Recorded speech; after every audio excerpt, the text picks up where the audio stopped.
Iblis kalau orang begini kan keki, ibadahnya rajin, kaya. Nih yang kayak begini susah digodain. Kalau ibadahnya rajin, miskin, kali bisa disogok. Sini imannya mantap, ibadahnya rajin, kaya, nabi lagi. Oh, tapi namanya iblis nggak kurang akal. Laporan, Tuhan, kenapa Les? Ya ini bahasa saya, bahasa Qurannya sih nggak gitu. Itu hambamu yang namanya Ayub, dia rajin ibadah cuma karena dikasih kaya aja. Coba kasih miskin dia, berhenti dia sembahyang. Ah, kamu bisa aja. Saya tahu Ayub itu hambaku yang ikhlas. Saya buktiin Tuhan, silahkan.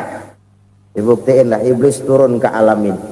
Yang mula-mula dia lakukan, dia rusak sawah ladang Nabi Ayub. Dia binasakan binatang ternak Nabi Ayub. Sehingga dalam waktu singkat, jatuhlah Nabi Ayub dari orang paling kaya jadi orang paling miskin. Beliau masih ibadah di mihrab dalam masjid. Datang iblis. Saudara Ayub, ya, lagi ngapain? Ibadah. Nyembah Allah, nyembah Allah. Oh, percuma. Kenapa? Tuhan yang ente sembah nih, dia udah bikin miskin ente. Sawah ladang ente hancur lebur, binatang ternak binasa. Sekarang ente jadi orang paling miskin. Ngapain nyembah Tuhan kayak begitu? Tekor. Udah berhenti dah ibadah, berhenti ibadah. Ini iblis sama Tuhan laporannya lain, yang dikerjakan kepada Nabi Ayub juga lain. Benar begitu iblis, kata Nabi Ayub. Iya, sawah ladang saya habis, buras. Binatang ternak saya binasa, binasa. Saya miskin, bangpak. Apa jawab Nabi Ayub? Bukan innalillahi, ini hebat. Alhamdulillahillazi a'tani wa akhza minni. Segala puji bagi Allah yang telah memberikan harta kepada saya dan sekarang mengambilnya lagi. Alhamdulillah. Allah yang ngasih, Allah yang ambil. Itu mah urusan Allah. Iblis cuman ibadah jalan terus, sujud lagi Nabi Ayub. Iblis seleher gondok banget. Dasar Nabi nggak mempan dia apa-apain. Miskin malah alhamdulillah. Allah yang ngasih, Allah yang ambil. Jadi kalau kita tidak komit, kita tidak terikat kepada kaya, miskin, senang, susah, apa yang bisa bikin kita susah? Jadikan kekayaan, kemiskinan, jadikan senang susah sebagai anak buah yang bisa kita atur. Jangan kekayaan ngatur kita, jangan kemiskinan ngatur kita. Kita yang harus mengatur mereka. Senang susah, kaya miskin, bahagia sengsara, jadikan itu anak buah yang bisa kita atur. Kalau sekarang kita kaya, lain saat boleh jadi kita miskin, semiskin-miskinnya. Allah yang ngasih, Allah yang ambil. Tenaga mana yang bisa menghalangi? Ibadah jalan terus. Iblis makin gondok. Dasar Nabi loh. Akhirnya apa? Nabi Ayub dikerjain, diberikan penyakit. Demikian fatal penyakitnya. Bayangin, udah miskin sakit. Masya Allah. Miskin sakit. Sakitnya nggak lama, kira-kira 16 tahun. Istrinya 3, 2 mental minta ceraiin. Ngerawatin laki bengek begini. Senang belum tentu, susah udah pasti nih. Cerai aja, cerai dah. Cerai. Tinggal satu Siti Rahmah yang setia menemani beliau. Sesetia-setianya hati perempuan. Satu saat Siti Rahmah bilang, "Bang, iya, abang kan Nabi, Bang. Lalu, namanya Nabi kan doanya jarang meleset, Bang. Maksud kamu minta kenapa sih sama Tuhan biar abang sembuh, baik dah, Bang?" Siti Rahmah, iya. Saya sakit berapa tahun sih dah? 16 tahun, Bang. Sebelum ini saya sehat berapa tahun? Ya kira-kira 60 tahun, Bang. Nah, coba ente banding-bandingin, Rahmah. Saya dikasih sehat 60 tahun, dikasih sakit 16 tahun. Sudah nggak sabar mau doa kepada Allah minta sembuh. Saya malu kepada Allah. diuji dengan yang luar biasa seperti ini, tidak mengganggu stabilitas kehambaannya. Dia tetap menghamba kepada Allah Subhanahu wa ta'ala.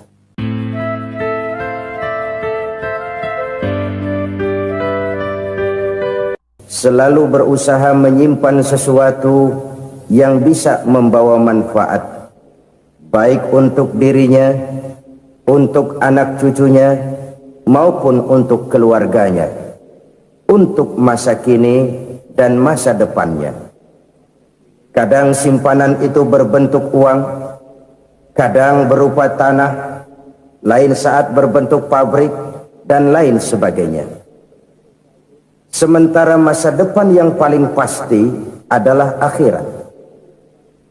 Jika untuk masa depan dunia kita rela memeras keringat, membanting tulang, pergi pagi dan pulang petang, menyimpan uang, menyimpan tanah, menyimpan pabrik, pernahkah kita merenung jika satu saat kiamat datang, kita dibangkitkan dari kubur masing-masing, berdiri di padang mahsyar untuk mempertanggungjawabkan seluruh kegiatan hidup kita di dunia ini, lalu kita akan menuju ke alam akhirat. Sudahkah kita mempunyai simpanan untuk akhirat kita? Pada pertemuan kali ini saya ingin menyampaikan sebuah hadis di mana Rasulullah sallallahu alaihi wasallam bersabda, arba'un min kanzil jannah. Simpanan sorga ada 4 macam. Yang pertama, ikhfa'us sadaqah, menyembunyikan sedekah. Saudara-saudara kaum muslimin, sebagaimana yang kita maklum bahwa Allah Subhanahu wa ta'ala melebihkan sebagian rezeki dari kita terhadap yang lain. Ada yang kaya, ada yang setengah kaya, ada yang miskin, ada yang setengah miskin, dan selanjutnya. Ada yang gajinya kecil tapi penghasilannya gede. Ada yang penghasilannya gede tapi nggak punya gaji. Ada juga yang memang gajinya gede dan penghasilannya gede. Kelebihan rezeki merupakan sunnatullah dan tidak harus membuat kita merasa lebih dari yang lain. Bahkan sebaliknya, kelebihan itu harus membuat kita ringan tangan untuk menolong mereka yang memang memerlukan pertolongan. Kalau saudara diberikan ilmu, maka pertanyaan akhirat cuma satu: ilmumu kau amalkan untuk apa? Kalau saudara diberikan umur yang panjang, pengadilan akhirat juga bertanya satu: umurmu kau habiskan di mana? Tapi kalau saudara diberikan harta, pengadilan akhirat akan bertanya dua: hartamu kau dapat dari mana? Kau belanjakan kemana? Dari mananya ditanya, dan kemananya juga ditanya. Oleh karena kita akan dimintakan pertanggungan jawab, maka amanah yang bernama harta ini harus kita gunakan dengan sebaik-baiknya. Ada penggunaan yang merupakan kewajiban, itu zakat namanya. Ada penggunaan yang sewaktu-waktu, itu infak namanya. Ada yang lebih sewaktu-waktu lagi, dan itu sedekah namanya. Zakat dia terikat oleh haul dan nisab, oleh putaran batas waktu dan ukuran dari harta itu sendiri. Sedangkan infak terikat oleh situasi dan kondisi perekonomian seseorang. Sedangkan sedekah tidak terikat dengan apapun. Dalam kondisi seperti apapun kita bisa melakukan sedekah dengan yang terkecil sekalipun. Sampai-sampai Rasulullah sallallahu alaihi wasallam mengajarkan, la tahqiranna minal ma'rufi syai'an walau an talqa akhaka biwajhin talik. Atau ada hadis, tabassumuka fi wajhi akhika laka shadaqah. Senyumanmu kepada temanmu adalah sedekah. Jadi untuk melakukan sedekah tidak harus dalam berbentuk uang. Dengan ilmu kita bisa sedekah, dengan tenaga kita bisa bersedekah, dengan pikiran kita bisa bersedekah, bahkan senyum kepada teman itu pun sedekah. Jadi kalau sedekah dengan uang memang belum punya uang, nyengir aja banyakin. Itu asal pada tempatnya, jangan lalu ketemu tiang listrik cengengesan. Tentu tidak pada tempatnya dan tidak wajar. Nah, sedekah yang paling dicintai Allah adalah sedekah yang disembunyikan. Artinya jauh dari sifat riya. Kan kadang-kadang ada orang sedekah itu disebutkan namanya. Apa tidak bagus? Kalau memang niatnya ikhlas, ya bagus-bagus saja. Untuk memberikan sugesti kepada yang lain. Si Fulan bin Fulan nyumbang sekian, diumumkan. Boleh kalau niatnya untuk memberikan rangsangan kepada yang lain supaya dia menyumbang lebih besar dari orang tadi. Tapi kalau itu mendatangkan riya, maka sedekah yang paling dicintai Allah adalah sedekah yang disembunyikan. Tangan kiri saja tidak tahu apa yang diberikan oleh tangan kanan. Sedekah yang dilakukan dengan ikhlas akan merupakan perbendaharaan surga, tersembunyi dari pandangan orang lain, tidak seorang pun tahu. Karena memang sikap yang baik adalah melupakan kebaikan dan mengingat kesalahan. Itu salah satu ciri orang bahagia. Orang yang selalu mengingat kesalahannya dan berusaha melupakan segala kebaikannya. Kalau dia akan berada kebaikan, dia tidak bisa ikut, dia merasa rugi karena dia merasa belum pernah berbuat baik. Tapi kalau akan melakukan kesalahan baru, dia ingat kesalahan yang sudah-sudah, sehingga terhalang baginya untuk melakukan satu kesalahan baru. Demikianlah saudara-saudara, bahwa Allah melebihkan rizki sebagian kita dari yang lain, agar terjadi tolong-menolong dalam kehidupan ini. Jadi kesenjangan yang nature, kesenjangan yang alami, itu sunnatullah. Ada yang kaya, ada yang miskin, ada yang kelas menengah. Nah, kenapa lalu sekarang kita berusaha mengentaskan kemiskinan? Oleh karena adanya kesenjangan struktural. Kalau yang kaya bisa semakin kaya, kenapa yang miskin tidak bisa naik jadi ikut sedikit kaya? Sebab pada dasarnya Islam adalah agama yang sejak turunnya sudah berupaya memerangi kemiskinan. Bahkan dikatakan kemiskinan itu mendekatkan kepada kekufuran. Orang kalau miskin udah dekat banget sama kafir. Gampang menjadi kafir. Berapa banyak saudara-saudara kita yang oleh karena soal perut, oleh karena soal materi, terpaksa meninggalkan dan menanggalkan akidahnya. Menjual petunjuk yang diberikan Allah dengan kesenangan dunia yang cuma sebentar ini. Na'udzubillah, thumma na'udzubillah. Jadi makin kita sembunyikan satu sedekah, semakin banyak perbendaharaan kita di surga. Sedekah yang paling dicintai Allah adalah sedekah yang disembunyikan. Malahan ada seorang sufi, dia punya kebiasaan kalau pergi sholat Jumat dia bawa uang, itu uang dia taruh di bawah tikar masjid. Dia niat sedekah kepada siapa saja yang nemuin itu duit. Maksudnya apa? Supaya yang nemuin nggak tahu siapa yang punya duit. Demikian dia saking ingin menyembunyikan sedekahnya. Karena sifat riya itu bisa memakan amal kita sendiri. Riya itu termasuk menyebut-nyebut kebaikan kita. Orang yang suka nepuk dada, sedikit-sedikit ngitungnya kalau nggak gua. Tuh kalau nggak gua tuh yang belas itu kalau nggak gua, iya kalau nggak lu kenapa emang? Orang yang suka menepuk jasad, tuh biasanya memang begitu saudara-saudara. Kalau perang lagi berkecamuk, orang nggak sempat ngaku jadi pahlawan. Tapi begitu perang selesai, yang kagak kenal bedil ngaku pahlawan, mas. Itu sesuatu yang biasa. Oleh karenanya, orang-orang yang ikhlas dalam bersedekah, disembunyikannya sedekah itu Allah cinta betul. Malahan ada hadis memberikan jaminan, inna shadaqatal mar'il muslimi tazidu fil umri wa tadfa'u mitatas su'i. Sesungguhnya sedekahnya seorang mukmin tazidu fil umri, bisa menambah umur panjang, wa tadfa'u mitatas su'i, dan menyelamatkan manusia dari mati secara su'ul khatimah. Jadi siapa yang kepengen panjang umur, banyaklah sedekah. Yang bosan hidup, pelit terus. Sedekah menambah panjang umur dan menyelamatkan manusia dari mati secara su'ul khatimah. Pak, katanya umur itu nggak bisa ditambah, nggak bisa dikurangin. Kapan? Kalau ajal sudah datang. Fa idza jaa ajaluhum la yastakhiruna sa'atan wa la yastaqdimun. Kalau ajal datang tidak bisa dimajukan, tidak bisa dimundurkan. Itu kalau ajal sudah datang. Tidak bisa lagi umur ditambah dikurangi, sudah datang. Tapi kalau belum datang, itu kan haknya Allah. Mau ditambah, mau dikurangi, hak prerogatif Allah. Sebagai pencipta manusia, Allah maha kuasa dan maha mampu.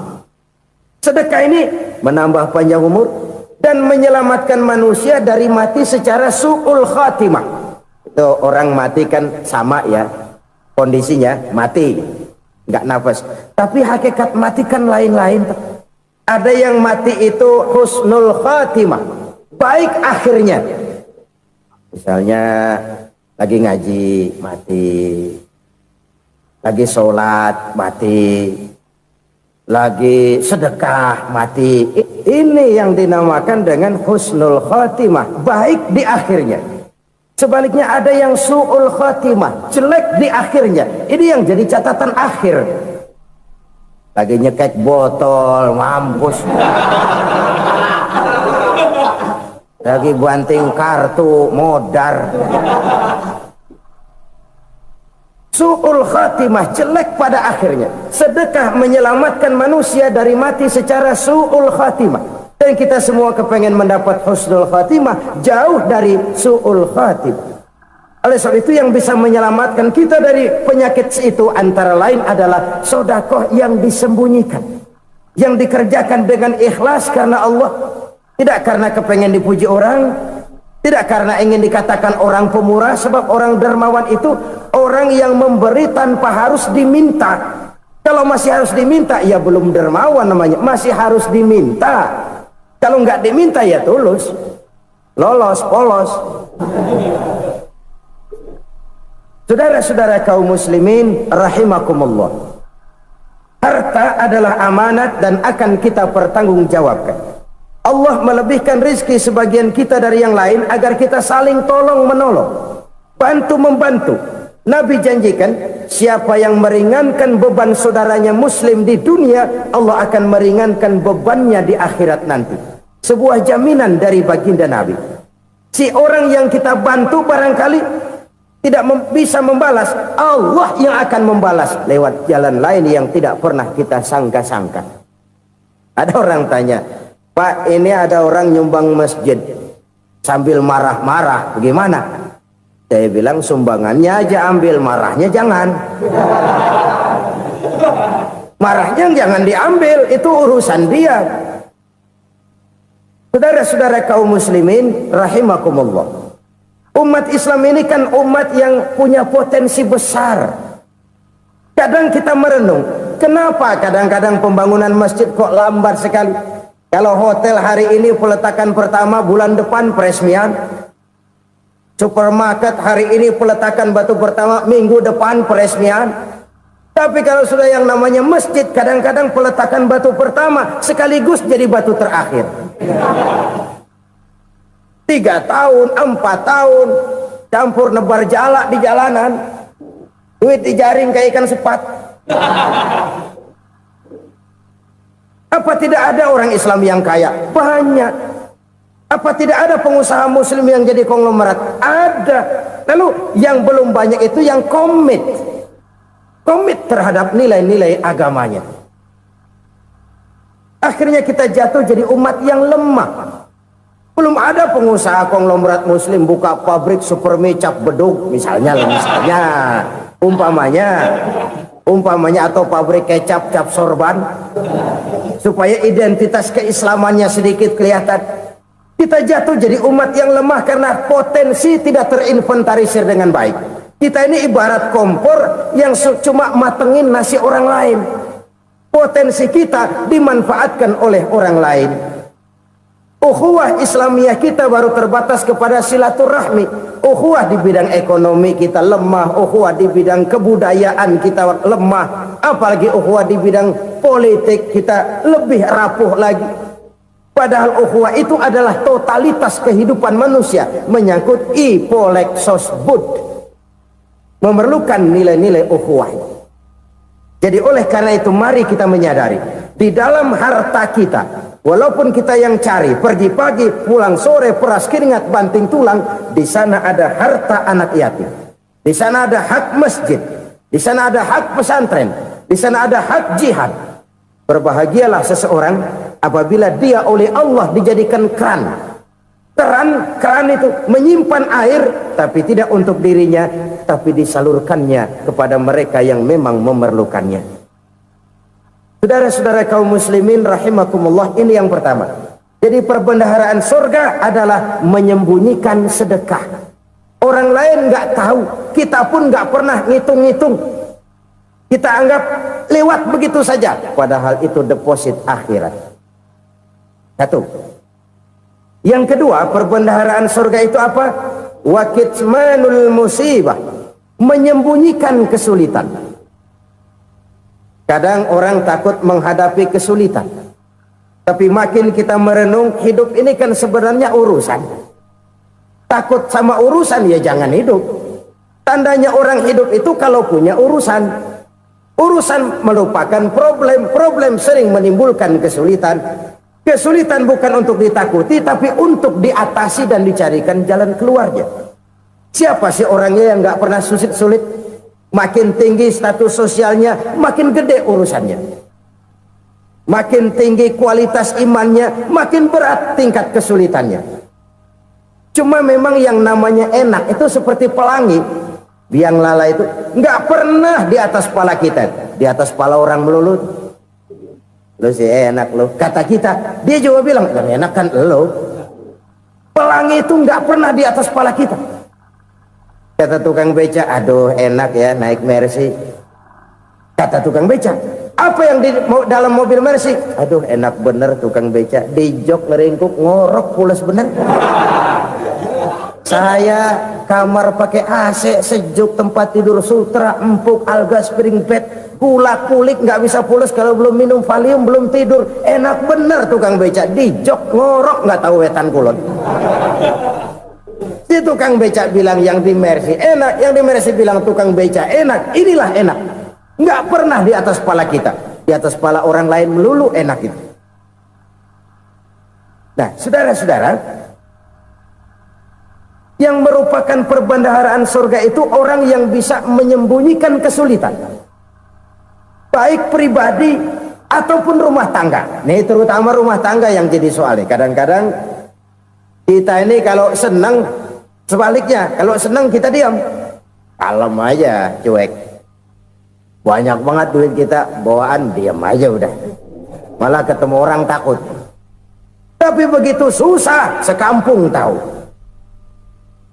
Padahal Nabi mengajarkan perbendaharaan surga itu menyembunyikan musibah, menyembunyikan kesulitan. Kalau enak, cerita sama orang-orang. Kalau nggak enak, rasain sendiri, tekan sendiri, atasin sendiri. Kita kan sebaliknya, senang kita diam, asal lagi susah, paling tidak kita nyari teman buat cerita kesusahan. Siapa orangnya yang nggak pernah susah? Cuma soalnya bagaimana kita mengatasi kesusahan itu sendiri. Begitu juga misalnya kalau orang sudah berumah tangga, itu orang tuanya harus menjadi tempat dia cerita yang enak-enak saja. Yang nggak enak rasain berdua, selesaikan berdua, atasin berdua. Jangan dibalik. Asal senang diam, giliran susah saja. Maknya laporan. Terbalik. Bisa menjaga security informasi. Maka nama bayam keluar diam, malah seluitan. Enak amat lo makan daging ayam. Security informasi. Saudara-saudara kaum muslimin rahimakumullah, ujian yang terberat itu yang pernah diberikan kepada para nabi, para rasul, para aulia, para ulama. Makin tinggi keimanan, makin berat bentuk kesulitan. Ayo saya kemukakan satu contoh saja. Ada seorang nabi yang kaya, nabi kaya, namanya Nabi Ayub. Iblis kalau orang begini kan tekib, ibadahnya rajin, kaya, nih yang kayak begini susah digodain. Kalau ibadahnya rajin, miskin, kali bisa disogok. Sini imannya mantap, ibadahnya rajin, kaya, nabi lagi. Oh, tapi namanya iblis nggak kurang akal, laporan, Tuhan, kenapa Les? Ya ini bahasa saya, bahasa Qurannya sih nggak gitu. Itu hambamu yang namanya Ayub, dia rajin ibadah cuma karena dikasih kaya aja. Coba kasih miskin dia, berhenti dia sembahyang. Ah, kamu bisa aja. Saya tahu Ayub itu hambaku yang ikhlas. Saya buktiin Tuhan, silahkan. Dibuktiin lah, iblis turun ke alam ini. Yang mula-mula dia lakukan, dia rusak sawah ladang Nabi Ayub. Dia binasakan binatang ternak Nabi Ayub. Sehingga dalam waktu singkat, jatuhlah Nabi Ayub dari orang paling kaya jadi orang paling miskin. Beliau masih ibadah di mihrab dalam masjid. Datang iblis. Saudara Ayub, ya. Lagi ngapain? Ibadah. Nyembah Allah, nyembah Allah. Oh, percuma. Kenapa? Tuhan yang ente sembah nih, dia udah bikin miskin ente. Sawah ladang ente hancur lebur, binatang ternak binasa. Sekarang ente jadi orang paling miskin. Ngapain nyembah Tuhan kayak begitu? Tekor. Udah berhenti dah ibadah, berhenti ibadah. Ini iblis sama Tuhan laporannya lain, yang dikerjakan kepada Nabi Ayub juga lain. Benar begitu iblis kata Nabi Ayub? Iya, sawah ladang saya habis, buras. Binatang ternak saya binasa, binasa. Saya miskin, bangpak. Apa jawab Nabi Ayub? Bukan innalillahi, ya ini hebat. Alhamdulillahillazi a'tani wa akhza minni. Segala puji bagi Allah yang telah memberikan harta kepada saya dan sekarang mengambilnya lagi. Alhamdulillah. Allah yang ngasih, Allah yang ambil. Itu mah urusan Allah. Iblis cuman ibadah jalan terus, sujud lagi Nabi Ayub. Iblis seleher gondok banget. Dasar Nabi nggak mempan dia apa-apain. Miskin malah alhamdulillah. Allah yang ngasih, Allah yang ngambil. Jadi kalau kita tidak komit, kita tidak terikat kepada kaya, miskin, senang, susah, apa yang bisa bikin kita susah? Jadikan kekayaan, kemiskinan, jadikan senang, susah sebagai anak buah yang bisa kita atur. Jangan kekayaan ngatur kita, jangan kemiskinan ngatur kita. Kita yang harus mengatur mereka. Senang, susah, kaya, miskin, bahagia, sengsara, jadikan itu anak buah yang bisa kita atur. Kalau sekarang kita kaya, lain saat boleh jadi kita miskin, semiskin-miskinnya. Allah yang ngasih, Allah yang ngambil. Tenaga mana yang bisa menghalangi? Ibadah jalan terus. Iblis makin gondok. Dasar Nabi loh. Akhirnya apa? Nabi Ayub dikerjain, diberikan penyakit. Demikian fatal penyakitnya. Bayangin, udah miskin sakit. Masya Allah. Miskin sakit. Sakitnya nggak lama, kira-kira 16 tahun. Istrinya 3, 2 mental minta ceraiin. Ngerawatin laki bengek begini. Senang belum tentu, susah udah pasti nih. Cerai aja, cerai dah. Cerai. Tinggal satu Siti Rahmah yang setia menemani beliau. Sesetia-setianya hati perempuan. Satu saat Siti Rahmah bilang, "Bang, iya, abang kan Nabi bang. Lalu namanya Nabi kan doanya jarang meleset bang. Maksud kamu minta kenapa sih sama Tuhan biar abang sembuh baik dah bang?" Siti Rahmah, iya. Saya sakit berapa tahun sih dah? 16 tahun bang. Sebelum ini saya sehat berapa tahun? Ya kira-kira 60 tahun bang. Nah coba ente banding-bandingin Rahmah. Saya dikasih sehat 60 tahun, dikasih sakit 16 tahun. Sudah nggak sabar mau doa kepada Allah minta sembuh. Saya malu kepada Allah. Diuji dengan yang luar biasa seperti ini, tidak mengganggu stabilitas kehambaannya. Dia tetap menghamba kepada Allah Subhanahu wa ta'ala. Saudara-saudara kaum muslimin rahimakumullah. Kunci menghadapi kesulitan itu apa? Allah jelaskan dalam satu ayat, wa basyiris sabirin alladzina iza asabathum musibah qalu inna lillahi wa inna ilaihi raji'un. Gembirakan orang-orang yang sabar. Siapa mereka itu? Yang apabila mendapat musibah mereka kembali kepada keyakinan dasar, segalanya dari Allah dan segalanya akan kembali kepada Allah. Ini konsepsi dasar dari sikap muslim dalam menghadapi berbagai kesulitan. Segalanya dari Allah, segalanya akan kembali kepada Allah. Kalau ini sudah kondisi dasarnya, maka kita akan lapang menghadapi kenyataan bagaimanapun pahitnya.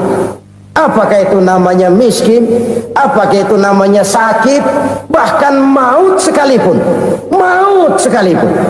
Segalanya dari Allah, segalanya akan kembali kepada Allah. Ini sikap hidup, bukan sekedar ucapan. Kita kadang-kadang menjadikannya sebagai ucapan. Mulutnya sehingga berhenti, innalillahi wa inna ilaihi raji'un, tapi nangisnya terus gerung-gerungan. Bukan itu, ini kesadaran moral. Kalau segalanya dari Allah, segalanya kembali kepada Allah, kan sebenarnya cuma nunggu giliran. Hari ini saya nyembayangin dia, entah hari apa saya disembayangin orang. Hari ini saya antar dia ke kubur, entah hari apa orang nganterin saya ke kubur. Hari ini saya tahlilkan dia, entah nanti kapan orang tahlilkan saya. Segalanya dari Allah, segalanya akan kembali juga kepada Allah. Oleh sebab itu saudara-saudara, kesulitan bukan untuk ditakuti. Kesulitan justru untuk diatasi, dicarikan jalan keluarnya. Dan tidak ada orang yang tidak pernah mendapat kesulitan. Tidak ada. Semakin tinggi status sosial, semakin tinggi kualitas keimanan, semakin besar juga tingkat kesulitan. Hanya saja bagaimana cara kita mengatasinya. Dan Al-Quran menyatakan, inna ma'al usri yusra. Di balik kesulitan itu pasti ada kemudahan. Roda itu berputar. Karena itu Rasulullah sallallahu alaihi wasallam mengingatkan kepada kita, ta'arraf ilallahi fir raha ya'rifka fis syiddah. Ingatlah kepada Allah di waktu kamu senang, supaya Allah ingat kepada kamu di waktu kamu susah. Kalau waktu senang kita ingat kepada Allah, kita susah, Allah tidak akan meninggalkan kita. Tapi kalau waktu senang kita jauh dari Allah, sujud tidak sempat, dengan masjid jauh, ketika senang kita lupakan Allah. Nanti begitu kita susah, Allah lupakan kita. Dan itu menyakitkan. Oleh karena itu orang-orang tua kita dulu bilang, kalau lagi sehat ingat-ingat lu bakal sakit nanti. Kalau lagi kaya ingat-ingat satu saat kita bakal jatuh miskin. Bahkan kalau lagi muda ingat-ingat kita bakal tua. Dan yang terpenting, kalau lagi hidup ingat-ingat kita bakal mati. Saudara-saudara kaum muslimin rahimakumullah. Jadi yang kedua yang merupakan perbendaharaan surga, menyembunyikan musibah. Saudara-saudara kaum muslimin rahimakumullah. Hal ketiga yang merupakan perbendaharaan surga adalah wasilatur rahmi. Orang yang suka bersilaturahmi. Sebagaimana yang kita maklum bahwa manusia adalah makhluk yang disebut zon politika. Makhluk sosial yang tidak mungkin hidup sendiri-sendiri. Betapa dan siapapun kita memerlukan orang lain. Bodoh betul manusia kalau tinggal di tengah masyarakat tapi tidak mau bermasyarakat. Merasa hebat sendiri, pinter sendiri, gagah sendiri, kaya sendiri. Mungkin kalau mati juga ngubur sendiri. Jangankan kita di sini, di sorga saja Nabi Adam waktu sendirian bengong melulu, mondar mandir. Allah tegur dam sepi dam. Ya ini kalau bahasa saya. Iya Tuhan sepi ini, nggak ada coret-corekan pisan ini. Diciptakan Siti Hawa, baru anteng Nabi Adam. Itu di surga. Cobalah. Umpamanya saudara tinggal di Jakarta nih. Kaya bener. Apaan aja di Jakarta punya saudara deh. Jembatan Semanggi ambil, Monas buntel bawa pulang, hotel-hotel ambil semua. Cuman tinggal di Jakarta sendirian, apa enaknya? Betapa dan siapapun kita perlu orang lain. Tidak ada seorang pun yang bisa memenuhi kebutuhan hidupnya secara sendiri-sendiri. Nah, Islam telah menyelamatkan manusia dari ras diskriminasi, mengikat manusia dengan persaudaraan yang berlandaskan kepada akidah. Karena itu dianjurkan bersilaturahmi. Bahkan Nabi menyatakan, man arada ayyubsata lahu fi rizqihi wa yunsa'a fi atharihi falyasil rahimah. Siapa yang kepengen diluaskan rezekinya dan dipanjangkan usianya, banyaklah ia bersilaturahmi. Siapa yang kepengen dimudahkan rezekinya, hendaknya ia banyak bersilaturahmi. Kalau banyak teman, kesulitan kan paling tidak ada tempat cerita. Udah susah sendirian, kita pikirin diri, nggak ada tempat tukar pikiran. Cepet banget sama bengek. Dilawan sendiri. Nah, secara makro kita bisa berkata, tidak mungkin ada kemenangan kalau tidak ada kekuatan. Tidak ada kekuatan kalau tidak ada kesatuan dan persatuan. Tidak mungkin ada kesatuan dan persatuan tanpa semangat silaturahmi. Kalau umat Islam mau menang, dia harus kuat. Kalau umat Islam mau kuat, dia harus bersatu. Kalau umat Islam mau bersatu, dia harus membudayakan silaturahmi ini. Bahkan sampai-sampai kata Nabi, kalau bisa cari nilai tambah. Apa? Silman qata'ak. Bersilaturahmilah kau kepada orang yang marah denganmu. Masya Allah, indahnya ajaran agama kita. Orang yang marah pun kepada kita, kata Nabi, kalau bisa bersilaturahmilah kepadanya, kepada orang yang marah itu. Di situ nilai tambah. Cuman jujur nih hadis, ngucapinnya gampang, ngamalinnya yang berat banget. Orang marah sama kita, kita disuruh silaturahmi, ada apa malu? Lu marah, ada gua marahan lagi, gue pikirin. Saudara-saudara kaum muslimin rahimakumullah. Tapi ini yang diajarkan, bahkan ini yang dicontohkan oleh baginda Rasul.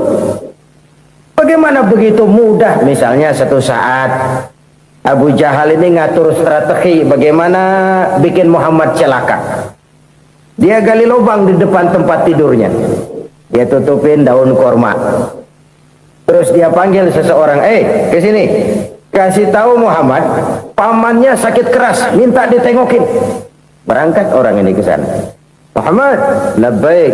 Pamanmu sakit keras, dia minta ditengokin. Baik, saya akan datang menjenguk beliau. Berangkatlah Nabi ke rumah Abu Jahal tanpa prasangka apapun. Abu Jahal udah pasang setil, selimut 3 rangkap setengah dipakai, persis kayak orang meriang. Tapi sembari ngintip dari balik selimut, begitu Muhammad buka pintu, nah masuk perangkap nih. Muhammad jalan menuju tempat pembaringan. Makin lama makin dekat, makin lama makin dekat, makin dekat ke lubang yang dipasang oleh Abu Jahal itu. Dalam hati Abu Jahal, terus dah jatuh, mampus dah lo ini. Mampus lo hari ini nih. Apa yang terjadi? Malaikat Jibril datang. Muhammad, pamanmu cuma pura-pura sakit. Di depan tempat tidurnya ada lubang perangkap supaya kamu jatuh ke situ. Sudah, kamu pulang. Balik kanan Nabi. Sudah hampir jatuh ke lubang, balik kanan, pulang. Bayangin kecewanya Abu Jahal. Muhammad dikit lagi, Muhammad dikit lagi. Enggak, paman, saya pulang aja. Emosi bangun dari tempat tidur, enggak sadar kalau lagi pura-pura sakit. Lompat ngejar Nabi, dia lupa dengan lubang yang dia gali. Pusrak, nyemplung sendiri ke dalam lubang.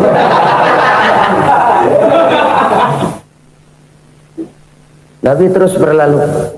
Ini terjadi keanehan. Jatuh ke lubang yang dia gali itu sebenarnya nggak terlalu dalam ya, antara 3-4 meteran lah. Tolong, saya jatuh ke lubang ini. Datanglah pelayan-pelayannya itu. Angkat saya dari sini. Oh, yang ngulurin tambang. Satu gulung, belum juga nyampe itu tambang. Kurang, beli lagi ke warung. Sambung, ulur lagi, nggak juga bisa sampai. Wah, ini kerjaan Muhammad ini. Tolong, siapa salah seorang kamu ke rumah Muhammad, kasih tahu encangnya kecebur. minta ditolongin. Sampaikan kepada Rasul. Kenapa? Pamanmu jatuh ke lubang, Muhammad minta tolong diangkatin. Hambang udah nyambung-nyambung gak nyampe juga. Ya nanti saya datang, saya tolong. Coba ini. Nyata-nyata orang berniat jahat mau mencelakakan dia, datang dia menolong. Ini yang disebut air tuba dibalas air susu ya, ini bukan sebaliknya. Air tuba dibalas air susu. Paman kecebur ya? Iya Muhammad, tolong ini. Pegang tangan saya. Nabi ulurkan tangannya, nyampe, dipegang oleh Abu Jahal, diangkat ke atas sampai atas. Apa kata Abu Jahal? Sihirmu memang hebat Muhammad. Udah ditolongin dikata sihir. Yang enak kita kemplang kan itu orang begitu. Urusan apa? Tapi inilah akhlak. Kalau bisa kamu bersilaturahmilah dengan orang yang marah kepadamu sekalipun. Orang marah kita tetap baik. So, kalau kita berbuat baik sama orang yang memang baik, rasanya sih biasa-biasa aja. Orang baik kita baik lagi, ya draw aja, belum ada nilai tambah di situ. Baru ada nilai tambah kalau kita bisa berbuat baik kepada orang yang nyakitin kita. Itu namanya kita setingkat di atas dia. Dia sakitin kita, kita berbuat baik sama dia. Dia pelit sama kita, kita baik sama dia. Dia marahin kita, kita deketin dia. Di situ kita punya nilai tambah. Jadi siapa yang ingin diluaskan rezekinya, kata Nabi, dan dipanjangkan umurnya, hendaklah ia banyak-banyak bersilaturahmi. Sederhana sebenarnya silaturahmi, tapi silaturahmi membangkitkan semangat kesatuan dan persatuan. Kesatuan dan persatuan melahirkan kekuatan. Dalam matematika 1 ditambah 1 pasti 2. Tapi di tengah masyarakat, 1 orang takut ditambah 1 orang takut, hasilnya jadi 2 orang setengah berani. Kenapa setengah berani? Karena udah berdua. Tadi pan takut sendirian, kalau dia kumpul turu-turu takutlah jadi berani. Kita yang lemah, kita yang tidak berdaya, kita yang miskin, kalau mau kompak bersatu, apa yang nggak bisa kita kerjain? Apalagi tinggal di kota besar, pilihan cuma 2, bertahan atau minggir. Bertahan atau minggir. Untuk bisa bertahan harus mampu bersaing. Untuk mampu bersaing harus punya keahlian.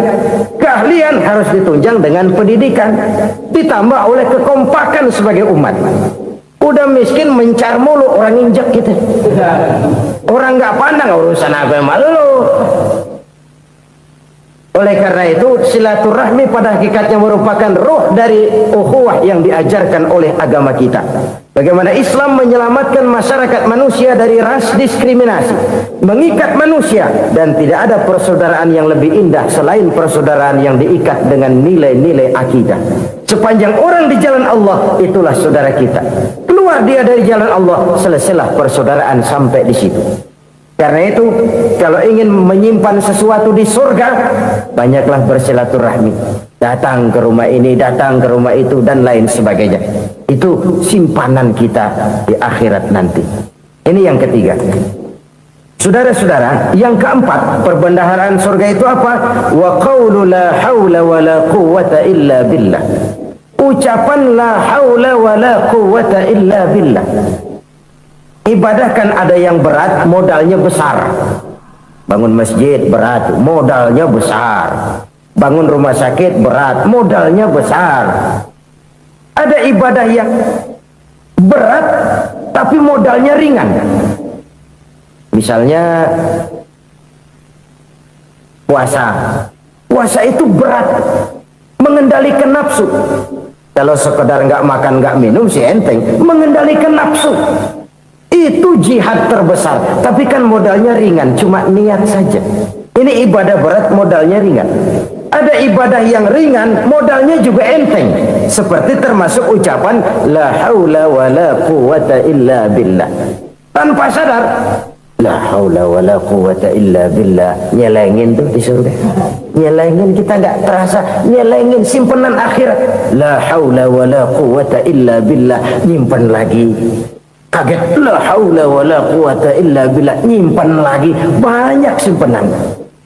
Walaupun sebenarnya yang dimaksud di sini adalah kesadaran batin bahwa tidak ada daya dan kekuatan kecuali Allah. Itu intinya. Kita memulai pekerjaan disunahkan baca bismillah, kan begitu. Apa itu? Kesadaran moral bahwa ini saya bisa kerjakan. Saya kerjakan ini dengan menyebut nama Allah. Kenapa? Kalau Allah tidak memberikan daya dan kekuatan, mana mampu saya kerjakan ini. Maka saya kerjakan ini dengan menyebut nama Allah. Bismillah. Kesadaran moral. Manusia hanya wajib berusaha, tapi nggak pernah wajib berhasil. Banyak hal-hal yang kalau kita renungkan secara rasio nggak mungkin, tapi jadi kenyataan. La haula wala quwata illa billah. Tidak ada daya dan kekuatan kecuali bagi Allah semata-mata. Kesadaran moral akan kelemahan dan keterbatasan makhluk bernama manusia. Kadang kita kagum dengan otak, tapi kita sering lupa sama yang bikin otak. Padahal bagaimanapun hebatnya otak, yang bikin otak pasti lebih hebat dari otak. Nggak percaya? Silahkan otak-otakan. Inilah kecenderungan. Kita kagum dengan pesawat-pesawat mutakhir, bukan main, besi gede banget terbang itu. Alangkah hebatnya. Lalu apa yang bikin otak tidak lebih hebat dari itu semua? Kita puji laut, apa yang bikin laut tidak lebih hebat dari laut itu? La haula wala quwata illa billah. Tidak ada daya dan kekuatan kecuali Allah. Apa yang bisa kita lakukan kalau tidak karena daya dan kemampuan yang diberikan oleh Allah kepada kita? Lahirlah sikap tawadu, rendah hati, tidak melonjak menjadi angkuh dan sombong, sadar akan kelemahan dan keterbatasan diri. Sebagai makhluk yang diciptakan oleh Allah Subhanahu wa taala. Jadi satu sisi ini ucapan yang berpahala, la haula, jadi wiridan. Pada sisi lain ini kesadaran moral, sikap mental, kesadaran batin bahwa yang punya daya dan kekuatan itu cuma Allah. Kita nggak pantas untuk sombong. Sebab sombong itu pakaiannya Allah. Kita nggak sedang pakai pakaian Allah, kegedean. Dan makin kita renungi, makin terbentur. Apa sih yang bisa kita sombongin? Kita mau sombong apa? Kaya? Pintar? Itu kan semua relatif. Di atas langit masih ada langit lagi. Jadi oleh karenanya, marilah kita menyadari. Manusia hanya wajib berusaha, tapi tidak pernah wajib berhasil. Yang berusaha saja tidak wajib berhasil, apalagi yang tidak berusaha. Islam bukan agama orang pemalas yang selesai sholat lalu endelohom, nggelenggem ayem-ayem. Tapi Islam bukan agama orang sombong yang setelah berusaha lalu tidak memerlukan Allah. Kita bisa saja bikin proyeksi, tahun sekian kita bakal panen besar menurut perhitungan otak. Tapi ada kejadian lain. Apa? Tikus ngambek. Habis itu dimakanin tikus, panen gagal. Proyeksi rasional gagal oleh tikus-tikus yang ngambek itu. Bisa saja terjadi. Tahun depan kita panen besar, urung. Kenapa? Musim panas panjang. Jadi sekarang ini koran-koran bikin berita musim mengalami penyelewengan. Bukan cuma manusia yang nyeleweng sekarang. Musim pakai nyeleweng. Mestinya kan musim hujan udah selesai, masih hujan-hujan juga. Musim. Nah sekarang kita boleh bikin proyeksi, kita bakal panen besar. Tahu-tahu musim panas panjang, sawah retak, air kering. Cari teknokrat yang paling botak, suruh pendekin tuh musim panas. La haula wala quwata illa billah. Inilah kesadaran moral. Saudara, saya teringat satu saat ada seorang konglomerat. Umurnya ya kira-kira 70-an. Satu saat dia ditanya oleh wartawan, "Pak, umur Bapak berapa sih?" "Ya paling 10 tahun." 10 tahun? 10 tahun? Anak Bapak berapa orang? Satu saja? Satu. Harta Bapak berapa? Ya paling-paling bangsa 7 juta kali. 7 juta? Iya. Pak, kenapa Bapak bohongi saya? Bapak punya buku biografi. Koran-koran, majalah-majalah banyak memuat cerita riwayat hidup Bapak. Saya tahu umur Bapak 70. Kenapa bilang cuma 7 tahun? Saya tahu anak Bapak 8. Kenapa cuma bilang 1? Saya tahu harta Bapak miliaran, mungkin triliunan, pabrik di mana-mana, bank di mana-mana. Kenapa bilang uang Bapak cuma 7 juta? Nah, kata si konglomerat tadi, kamu benar nak, kamu benar. Umur saya kalau jumlahnya memang 70 nak. Cuman ingat-ingat saya, baru 7 tahun terakhir ini saya sujud. Baru 7 tahun terakhir ini saya berusaha dekat dengan Allah. Saya laksanakan perintahnya, saya jauhi larangannya. 7 tahun inilah rasanya yang ada nilainya di hadapan Allah. Yang 63 tahun matong, kelabu, kelem umur gue. Habis untuk maksiat, untuk munkarat. Maka ketika ditanya tadi, umur saya 7 tahun itu. Oh begitu Pak. Oh iya. Lalu anak Pak, anak Bapak kan 8. Kenapa bilang cuma 1? Nah, kalau jumlah hitungannya memang anak saya 8. Tapi dari 8 orang ini rasanya cuma 1 nih yang bakal jadi buah hati, belahan jantung, pelanjut cerita, penerus sejarah, bakal jadi anak soleh yang akan mendoakan saya.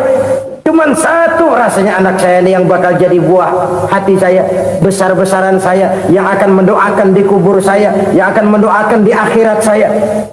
Yang 7 orang mana, Masya Allah, yang 1 tenggeng, yang 1 nyekek botol mulu, yang 1 nggak karu-karuan. Makanya saya bilang 1 anak saya yang akan bisa mendoakan saya. Oh begitu Pak. Iya. Nah, harta Pak, harta Bapak kan triliunan, pabrik Bapak di mana-mana, uang Bapak hampir di tiap bank-bank besar. Kenapa bilang cuma 7 juta? Betul kau nak. Harta saya kalau jumlahnya memang miliaran, triliunan mungkin. Tapi yang saya ingat baru 7 juta tuh yang saya belanjakan di jalan Allah. Saya nyumbang masjid, saya santuni yatim piatu, saya bantu pembangunan pesantren, saya bantu pembangunan rumah sakit Islam. Itu yang akan saya bawa pulang ke akhirat, yang 7 juta itu. Yang triliunan itu nanti akan diperebutkan oleh anak-anak saya sebagai waris saya. Jadi harta saya 7 juta itu yang bakal nemenin saya di akhirat, yang akan saya bawa pulang jadi teman saya. Saudara-saudara kaum muslimin, jangan-jangan orang tua itu adalah kita-kita ini. Jangan-jangan kita-kita ini adalah orang tua itu. Jangan-jangan itu potret dari diri kita masing-masing. Dari sekian umur yang diberikan Allah, berapa tahun yang ada nilainya di hadapan Allah. Dari sekian anak-anak yang merupakan amanah, berapa yang akan mendoakan kita sebagai orang tuanya menjadi anak soleh.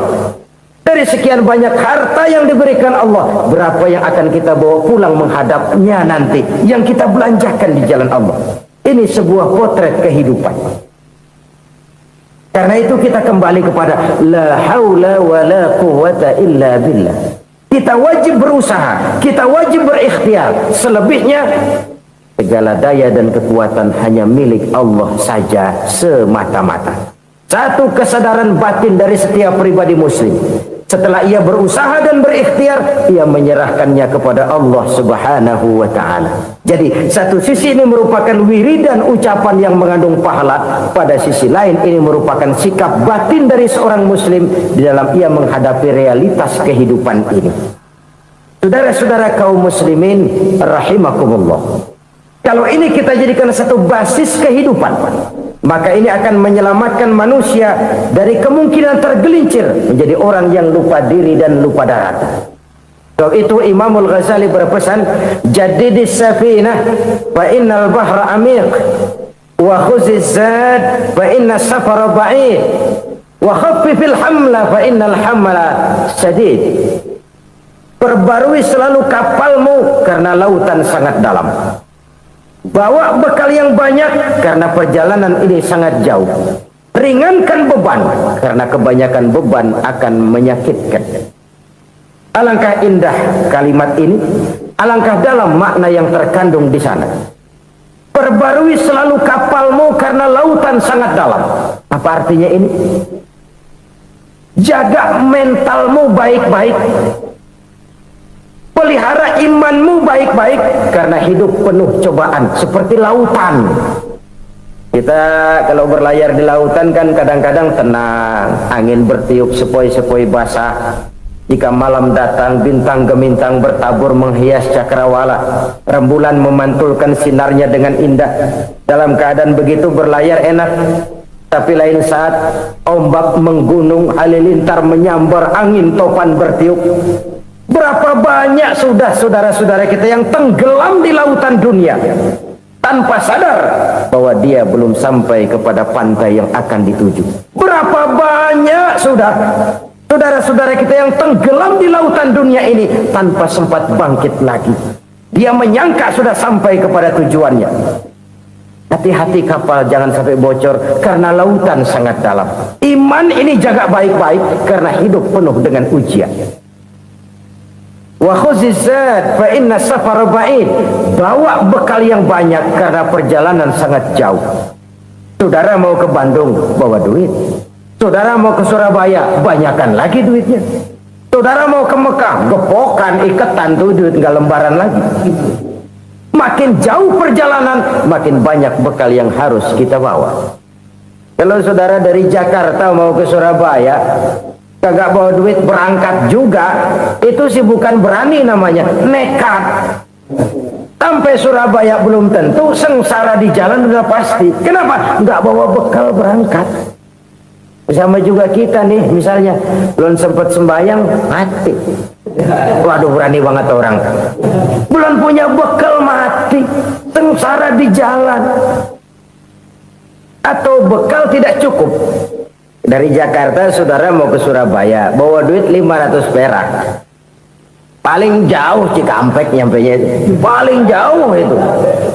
Antara jauhnya perjalanan dengan bekal yang saudara bawa tidak seimbang. Hidup ini perjalanan panjang, a walking tour. Dimulai dari alam arwah, sebelum jasad diciptakan, roh diciptakan lebih dulu.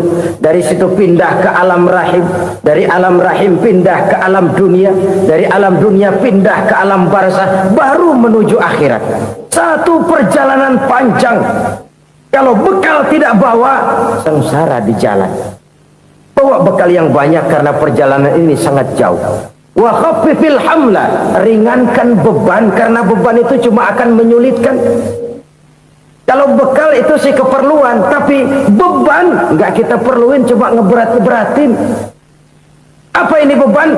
Dosa, kecurangan, kebatilan, kezoliman, ketidakadilan, kesewenang-wenangan. Itu akan jadi beban kita di akhirat.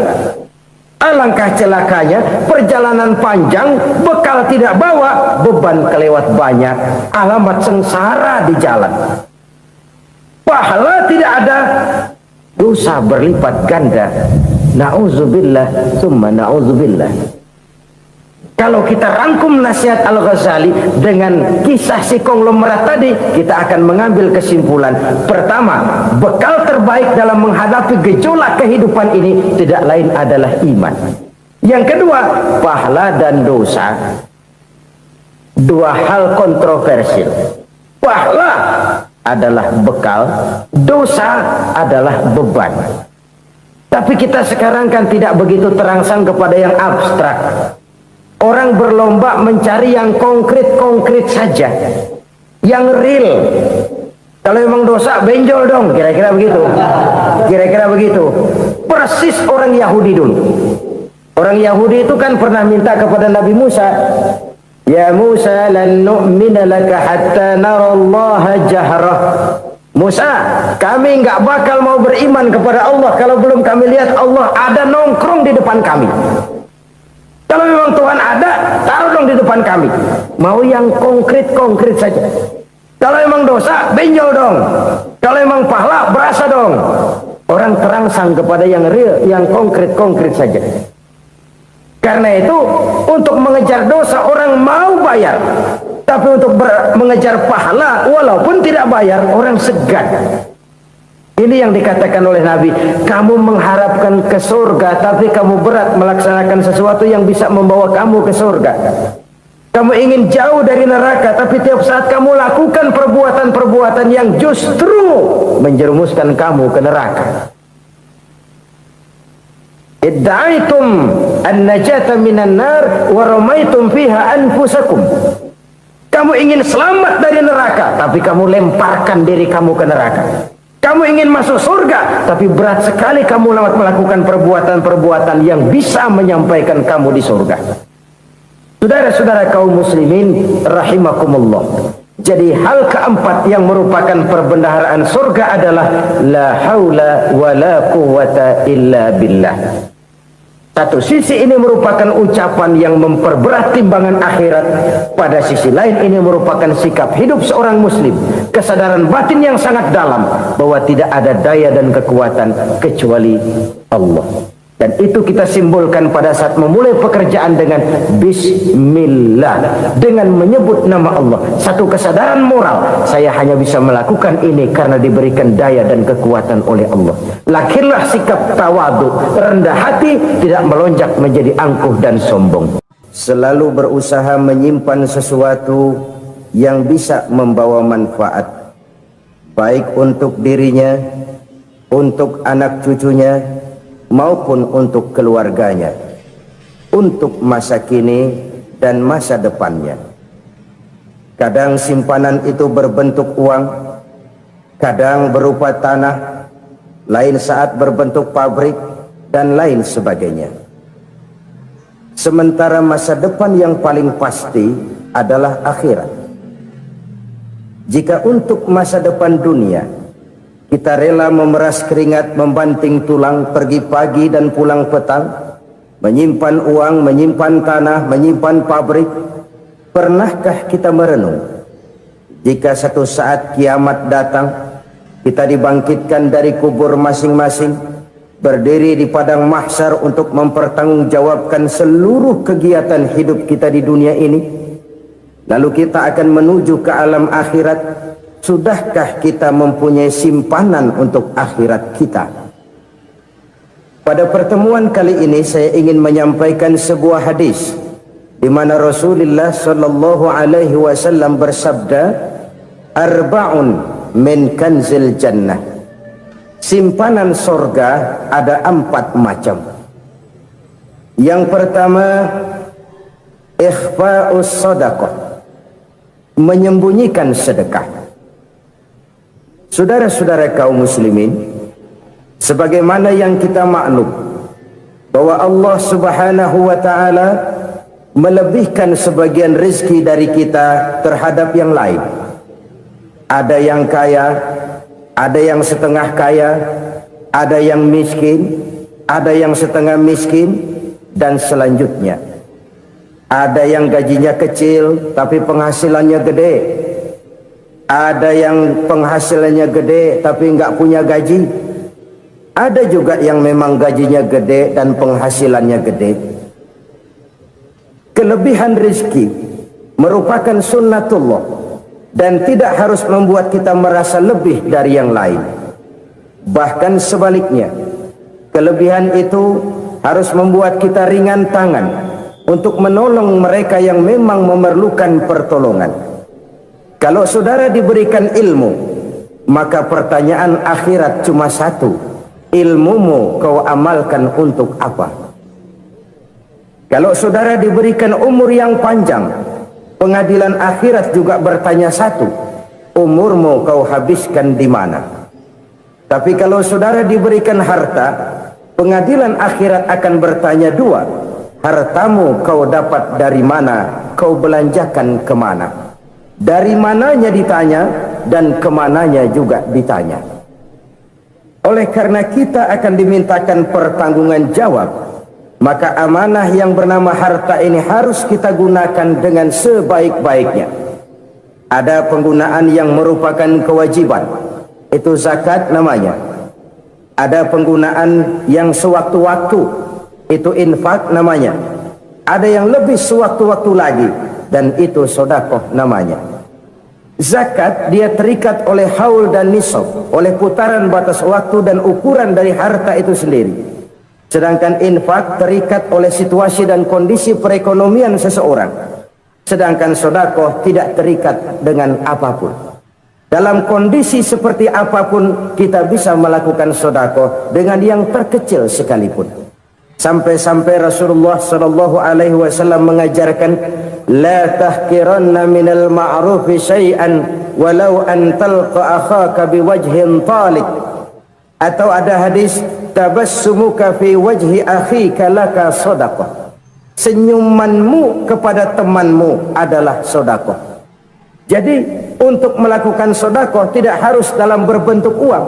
Dengan ilmu kita bisa sedekah, dengan tenaga kita bisa bersedekah, dengan pikiran kita bisa bersedekah, bahkan senyum kepada teman itu pun sedekah.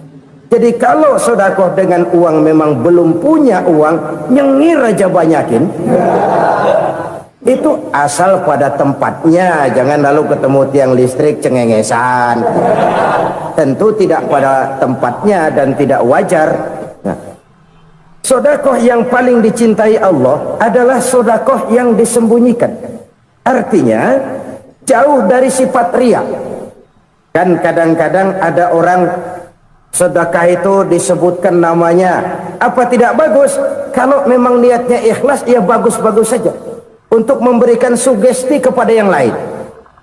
Si Fulan bin Fulan nyumbang sekian, diumumkan. Boleh kalau niatnya untuk memberikan rangsangan kepada yang lain supaya dia menyumbang lebih besar dari orang tadi. Tapi kalau itu mendatangkan riya, maka sedekah yang paling dicintai Allah adalah sedekah yang disembunyikan.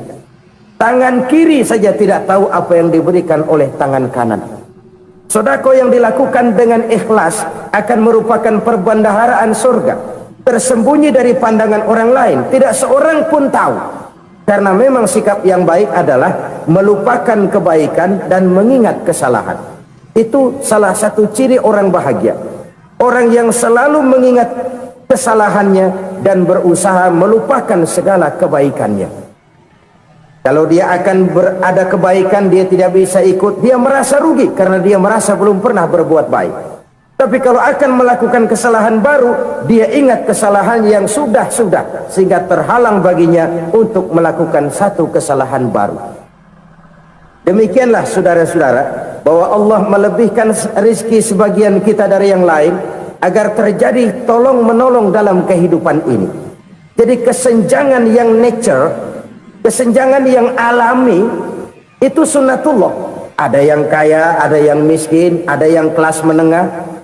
Nah, kenapa lalu sekarang kita berusaha mengentaskan kemiskinan? Oleh karena adanya kesenjangan struktural. Kalau yang kaya bisa semakin kaya, kenapa yang miskin tidak bisa naik jadi ikut sedikit kaya? Sebab pada dasarnya Islam adalah agama yang sejak turunnya sudah berupaya memerangi kemiskinan. Bahkan dikatakan kemiskinan itu mendekatkan kepada kekufuran. Orang kalau miskin udah dekat banget sama kafir. Gampang menjadi kafir. Berapa banyak saudara-saudara kita yang oleh karena soal perut, oleh karena soal materi, terpaksa meninggalkan dan menanggalkan akidahnya, menjual petunjuk yang diberikan Allah dengan kesenangan dunia yang cuma sebentar ini. Na'udzubillah thumma na'udzubillah. Jadi makin kita sembunyikan satu sedekah, semakin banyak perbendaharaan kita di surga. Sedekah yang paling dicintai Allah adalah sedekah yang disembunyikan. Malahan ada seorang sufi, dia punya kebiasaan kalau pergi sholat Jumat dia bawa uang, itu uang dia taruh di bawah tikar masjid. Dia niat sedekah kepada siapa saja yang nemuin itu duit. Maksudnya apa? Supaya yang nemuin nggak tahu siapa yang punya duit. Demikian dia saking ingin menyembunyikan sedekahnya. Karena sifat riya itu bisa memakan amal kita sendiri. Riya itu termasuk menyebut-nyebut kebaikan kita. Orang yang suka nepuk dada, sedikit-sedikit ngitungnya kalau nggak gua. Tuh kalau nggak gua tuh yang belah situ, kalau nggak gua, kalau nggak gua. Iya, kalau nggak lu kenapa emang?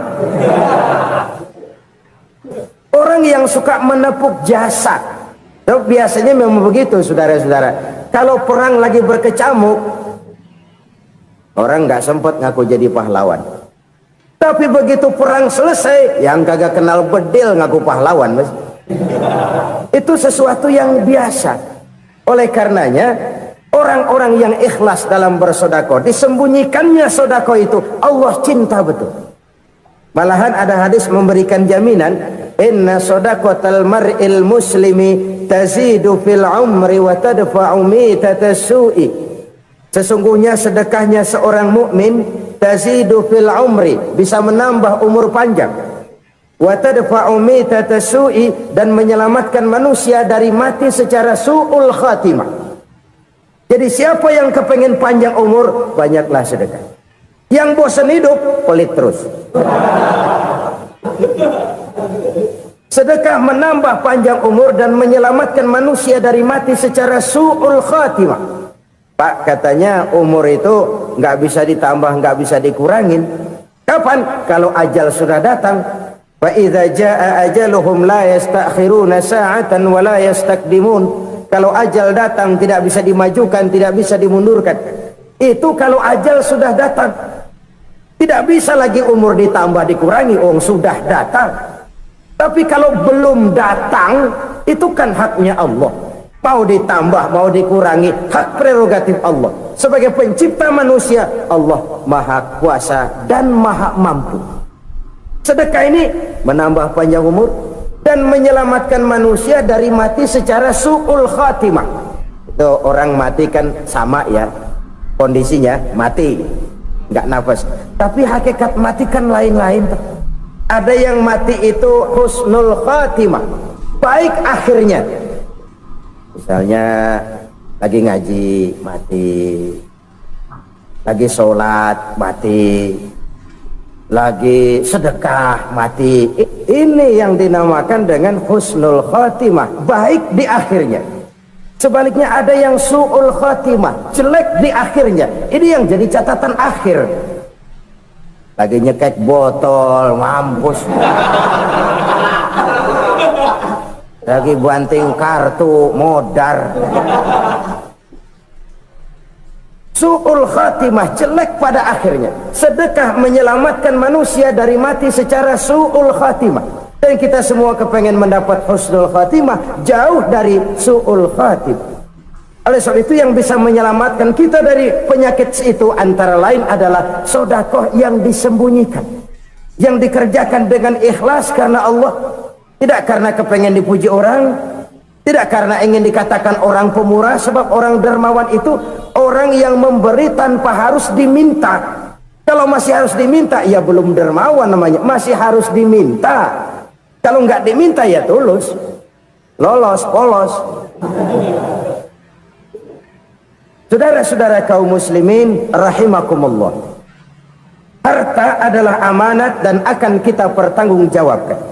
Allah melebihkan rizki sebagian kita dari yang lain agar kita saling tolong menolong, bantu membantu. Nabi janjikan, siapa yang meringankan beban saudaranya muslim di dunia, Allah akan meringankan bebannya di akhirat nanti. Sebuah jaminan dari baginda Nabi. Si orang yang kita bantu barangkali tidak bisa membalas, Allah yang akan membalas lewat jalan lain yang tidak pernah kita sangka-sangka. Ada orang tanya, Pak, ini ada orang nyumbang masjid sambil marah-marah, bagaimana? Saya bilang sumbangannya aja ambil, marahnya jangan. Marahnya jangan diambil, itu urusan dia. Saudara-saudara kaum muslimin rahimakumullah, umat Islam ini kan umat yang punya potensi besar. Kadang kita merenung, kenapa kadang-kadang pembangunan masjid kok lambat sekali? Kalau hotel hari ini peletakan pertama, bulan depan peresmian. Supermarket hari ini peletakan batu pertama, minggu depan peresmian. Tapi kalau sudah yang namanya masjid, kadang-kadang peletakan batu pertama sekaligus jadi batu terakhir. 3 tahun, 4 tahun, campur nebar jalak di jalanan, duit dijaring kayak ikan sepat. Apa tidak ada orang Islam yang kaya? Banyak. Apa tidak ada pengusaha muslim yang jadi konglomerat? Ada. Lalu yang belum banyak itu yang komit terhadap nilai-nilai agamanya. Akhirnya kita jatuh jadi umat yang lemah. Belum ada pengusaha konglomerat muslim buka pabrik supermi cap beduk misalnya umpamanya atau pabrik kecap cap sorban supaya identitas keislamannya sedikit kelihatan. Kita jatuh jadi umat yang lemah karena potensi tidak terinventarisir dengan baik. Kita ini ibarat kompor yang cuma matengin nasi orang lain. Potensi kita dimanfaatkan oleh orang lain. Ukhuwah Islamiyah kita baru terbatas kepada silaturahmi. Ukhuwah di bidang ekonomi kita lemah, ukhuwah di bidang kebudayaan kita lemah, apalagi ukhuwah di bidang politik kita lebih rapuh lagi.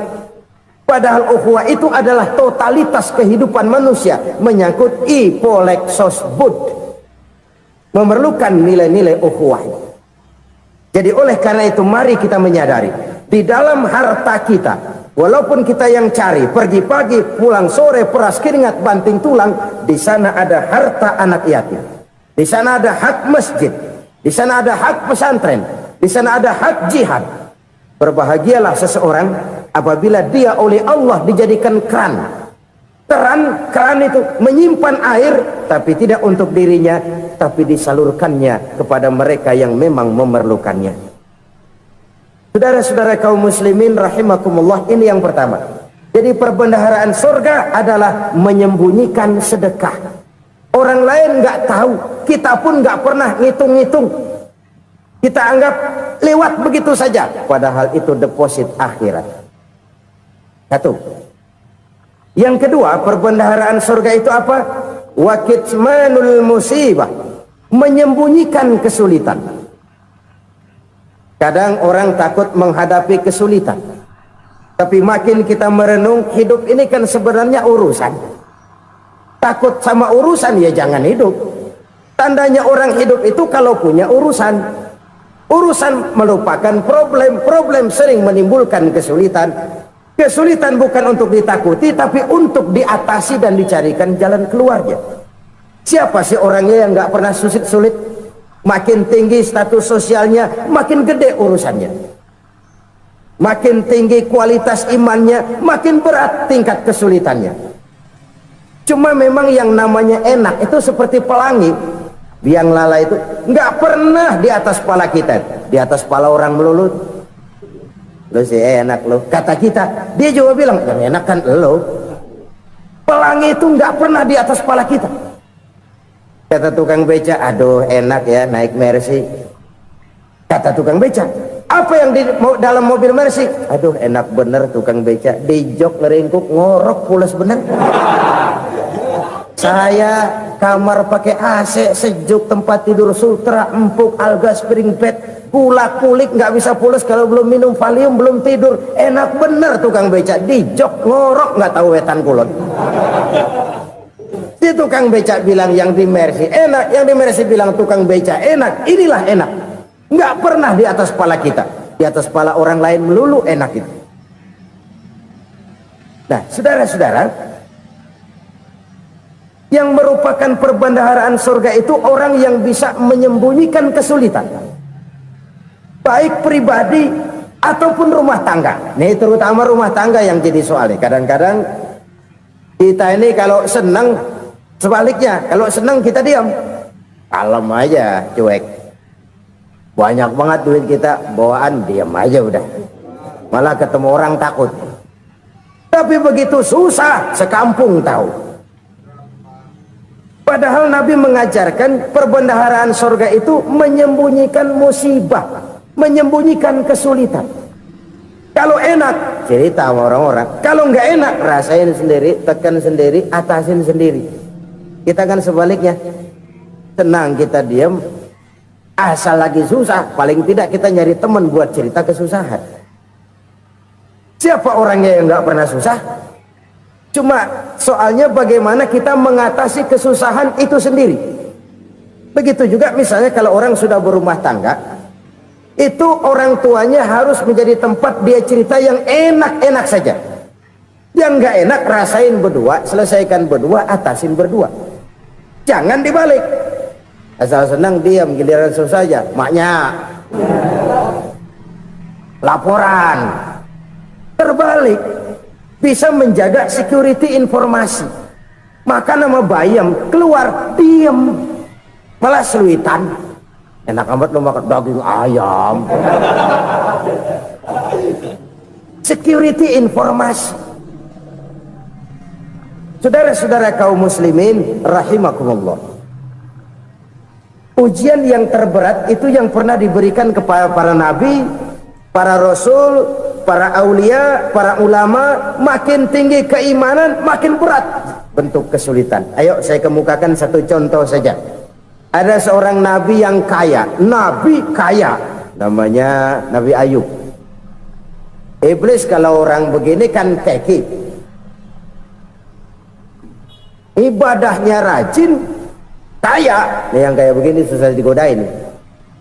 Kalau ibadahnya rajin, miskin, kali bisa disogok. Sini imannya mantap, ibadahnya rajin, kaya, nabi lagi. Oh, tapi namanya iblis, nggak kurang akal. Laporan, Tuhan, kenapa Les?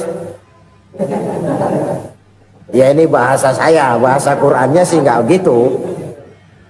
Itu hambamu yang namanya Ayub, dia rajin ibadah cuma karena dikasih kaya aja. Coba kasih miskin dia, berhenti dia sembahyang. Ah, kamu bisa aja.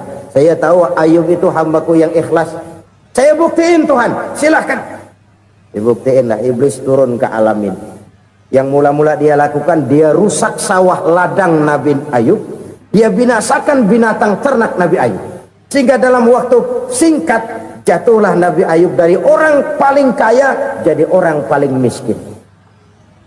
Beliau masih ibadah di mihrab dalam masjid. Datang iblis. Saudara Ayub, ya, lagi ngapain? Ibadah. Nyembah Allah, nyembah Allah. Oh, percuma. Kenapa? Tuhan yang ente sembah nih, dia udah bikin miskin ente. Sawah ladang ente hancur lebur, binatang ternak binasa. Sekarang ente jadi orang paling miskin. Ngapain nyembah Tuhan kayak begitu? Tekor. Udah berhenti dah ibadah, berhenti ibadah. Ini iblis sama Tuhan laporannya lain, yang dikerjakan kepada Nabi Ayub juga lain. Benar begitu iblis kata Nabi Ayub? Iya, sawah ladang saya habis, buras. Binatang ternak saya binasa, binasa. Saya miskin, bangpak. Apa jawab Nabi Ayub? Bukan innalillahi, ini hebat. Alhamdulillahillazi a'tani wa akhza minni. Segala puji bagi Allah yang telah memberikan harta kepada saya dan sekarang mengambilnya lagi. Alhamdulillah. Allah yang ngasih, Allah yang ambil. Itu mah urusan Allah. Iblis cuman ibadah jalan terus, sujud lagi Nabi Ayub. Iblis seleher gondok banget. Dasar Nabi nggak mempan dia apa-apain. Miskin malah alhamdulillah. Allah yang ngasih, Allah yang ambil. Jadi kalau kita tidak komit, kita tidak terikat kepada kaya, miskin, senang, susah, apa yang bisa bikin kita susah? Jadikan kekayaan, kemiskinan, jadikan senang, susah sebagai anak buah yang bisa kita atur. Jangan kekayaan ngatur kita, jangan kemiskinan ngatur kita. Kita yang harus mengatur mereka. Senang, susah, kaya, miskin, bahagia, sengsara, jadikan itu anak buah yang bisa kita atur. Kalau sekarang kita kaya, lain saat boleh jadi kita miskin, semiskin-miskinnya. Allah yang ngasih, Allah yang ambil. Tenaga mana yang bisa menghalangi? Ibadah jalan terus. Iblis makin gondok. Dasar Nabi loh. Akhirnya apa? Nabi Ayub dikerjain, diberikan penyakit. Demikian fatal penyakitnya. Bayangin, udah miskin sakit. Masya Allah. Miskin sakit. Sakitnya nggak lama, kira-kira 16 tahun. Istrinya 3, 2 mental minta ceraiin. Ngerawatin laki bengek begini. Senang belum tentu, susah udah pasti nih. Cerai aja, cerai dah. Cerai. Tinggal satu Siti Rahmah yang setia menemani beliau. Sesetia-setianya hati perempuan Satu saat Siti Rahmah bilang, "Bang, iya, abang kan Nabi, Bang. Lalu namanya Nabi kan doanya jarang meleset, Bang. Maksud kamu minta kenapa sih sama Tuhan biar abang sembuh baik dah, Bang?" Siti Rahmah, "Iya, saya sakit berapa tahun sih dah?" 16 tahun, Bang. "Sebelum ini saya sehat berapa tahun?" "Ya kira-kira 60 tahun, Bang." "Nah, coba ente banding-bandingin, Rahmah. Saya dikasih sehat 60 tahun, dikasih sakit 16 tahun, sudah nggak sabar mau doa kepada Allah minta sembuh. Saya malu kepada Allah. Diuji dengan yang luar biasa seperti ini, tidak mengganggu stabilitas kehambaannya. Dia tetap menghamba kepada Allah Subhanahu wa ta'ala. Saudara-saudara kaum muslimin rahimakumullah, kunci menghadapi kesulitan itu apa? Allah jelaskan dalam satu ayat, "Wa basyiris sabirin alladzina iza asabathum musibah qalu inna lillahi wa inna ilaihi raji'un." Gembirakan orang-orang yang sabar. Siapa mereka itu? Yang apabila mendapat musibah mereka kembali kepada keyakinan dasar, segalanya dari Allah dan segalanya akan kembali kepada Allah. Ini konsepsi dasar dari sikap muslim dalam menghadapi berbagai kesulitan. Segalanya dari Allah, segalanya akan kembali kepada Allah. Kalau ini sudah kondisi dasarnya, maka kita akan lapang menghadapi kenyataan bagaimanapun pahitnya. Apakah itu namanya miskin, apakah itu namanya sakit, bahkan maut sekalipun, segalanya dari Allah, segalanya akan kembali kepada Allah. Ini sikap hidup, bukan sekedar ucapan. Kita kadang-kadang menjadikannya sebagai ucapan, mulutnya sih nggak berhenti, innalillahi wa inna ilaihi raji'un, tapi nangisnya terus gerung-gerungan. Bukan itu, ini kesadaran moral. Kalau segalanya dari Allah, segalanya kembali kepada Allah, kan sebenarnya cuma nunggu giliran. Hari ini saya nyembayangin dia, entah hari apa saya disembayangin orang. Hari ini saya antar dia ke kubur, entah hari apa orang nganterin saya ke kubur. Hari ini saya tahlilkan dia, entah nanti kapan orang tahlilkan saya. Segalanya dari Allah, segalanya akan kembali juga kepada Allah. Oleh sebab itu saudara-saudara, kesulitan bukan untuk ditakuti. Kesulitan justru untuk diatasi, dicarikan jalan keluarnya. Dan tidak ada orang yang tidak pernah mendapat kesulitan. Tidak ada.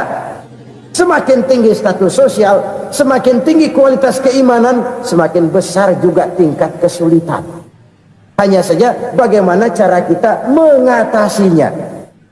Dan Al-Quran menyatakan, "Inna ma'al usri yusra." Di balik kesulitan itu pasti ada kemudahan. Roda itu berputar. Karena itu Rasulullah sallallahu alaihi wasallam mengingatkan kepada kita, ta'arraf ilallahi fir raha ya'rifka fis syiddah. Ingatlah kepada Allah di waktu kamu senang, supaya Allah ingat kepada kamu di waktu kamu susah. Kalau waktu senang kita ingat kepada Allah, kita susah, Allah tidak akan meninggalkan kita. Tapi kalau waktu senang kita jauh dari Allah, sujud tidak sempat, dengan masjid jauh, ketika senang kita lupakan Allah. Nanti begitu kita susah, Allah lupakan kita, dan itu menyakitkan. Oleh karena itu orang-orang tua kita dulu bilang, kalau lagi sehat ingat-ingat lu bakal sakit nanti. Kalau lagi kaya ingat-ingat satu saat kita bakal jatuh miskin. Bahkan kalau lagi muda ingat-ingat kita bakal tua. Dan yang terpenting, kalau lagi hidup ingat-ingat kita bakal mati. Saudara-saudara kaum muslimin rahimakumullah. Jadi yang kedua yang merupakan perbendaharaan surga, menyembunyikan musibah. Saudara-saudara kaum muslimin rahimakumullah. Hal ketiga yang merupakan perbendaharaan surga adalah wasilatur rahmi. Orang yang suka bersilaturahmi. Sebagaimana yang kita maklum bahwa manusia adalah makhluk yang disebut zon politika. Makhluk sosial yang tidak mungkin hidup sendiri-sendiri. Betapa dan siapapun kita memerlukan orang lain. Bodoh betul manusia kalau tinggal di tengah masyarakat tapi tidak mau bermasyarakat. Merasa hebat sendiri, pintar sendiri, gagah sendiri, kaya sendiri. Mungkin kalau mati juga ngubur sendiri. Jangankan kita di sini, di sorga saja Nabi Adam waktu sendirian bengong melulu, mondar mandir. Allah tegur dam sepi dam. Ya ini kalau bahasa saya. Iya Tuhan, sepi ini nggak ada coret-corekan pisan ini. Diciptakan Siti Hawa baru anteng Nabi Adam. Itu di surga. Cobalah. Umpamanya saudara tinggal di Jakarta nih. Kayak bener. Apaan aja di Jakarta punya saudara dah. Jembatan Semanggi ambil. Monas, Buntel bawa pulang. Hotel-hotel ambil semua. Cuman tinggal di Jakarta sendirian, apa enaknya? Betapa dan siapapun kita perlu orang lain. Tidak ada seorang pun yang bisa memenuhi kebutuhan hidupnya secara sendiri-sendiri. Nah, Islam telah menyelamatkan manusia dari ras diskriminasi, mengikat manusia dengan persaudaraan yang berlandaskan kepada akidah. Karena itu dianjurkan bersilaturahmi. Bahkan Nabi menyatakan, man arada ayyubsata lahu fi rizqihi wa yunsa'a fi atharihi falyasil rahimah. Siapa yang kepengen diluaskan rezekinya dan dipanjangkan usianya, banyaklah ia bersilaturahmi. Siapa yang kepengen dimudahkan rezekinya, hendaknya ia banyak bersilaturahmi. Kalau banyak teman, kesulitan kan paling tidak ada tempat cerita. Udah susah sendirian, kita pikirin diri, nggak ada tempat tukar pikiran. Cepet banget sama bengek. Dilawan sendiri. Nah, secara makro kita bisa berkata, tidak mungkin ada kemenangan kalau tidak ada kekuatan. Tidak ada kekuatan kalau tidak ada kesatuan dan persatuan. Tidak mungkin ada kesatuan dan persatuan tanpa semangat silaturahmi. Kalau umat Islam mau menang, dia harus kuat. Kalau umat Islam mau kuat, dia harus bersatu. Kalau umat Islam mau bersatu, dia harus membudayakan silaturahmi ini.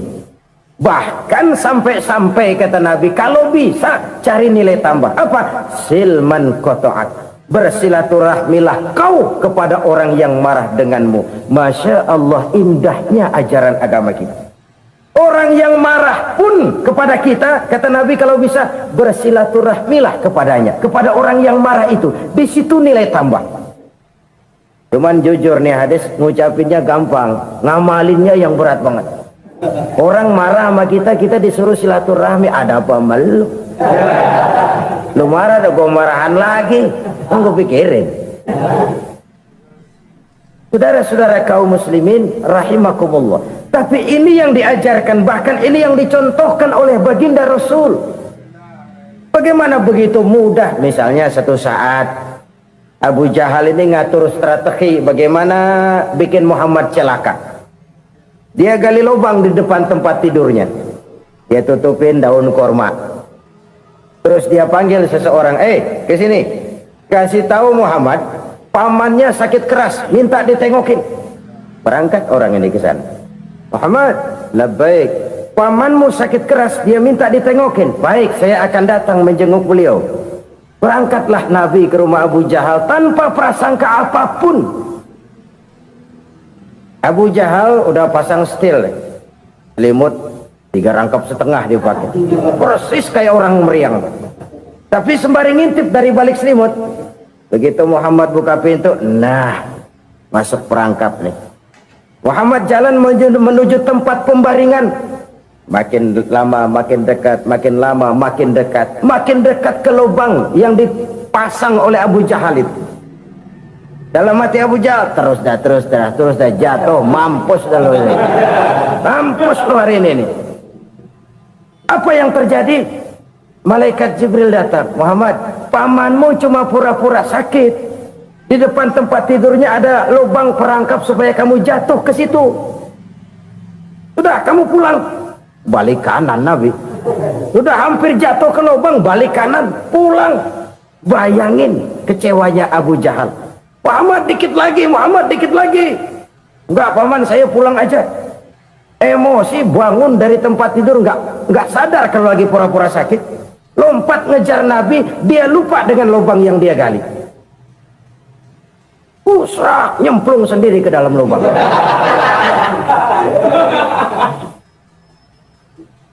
Nabi terus berlalu. Ini terjadi keanehan. Jatuh ke lubang yang dia gali itu sebenarnya nggak terlalu dalam ya, antara 3-4 meteran lah. Tolong saya jatuh ke lubang ini. Datanglah pelayan-pelayannya itu.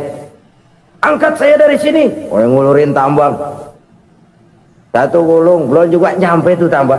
Kurang, beli lagi ke warung. Sambung, ulur lagi, nggak juga bisa sampai.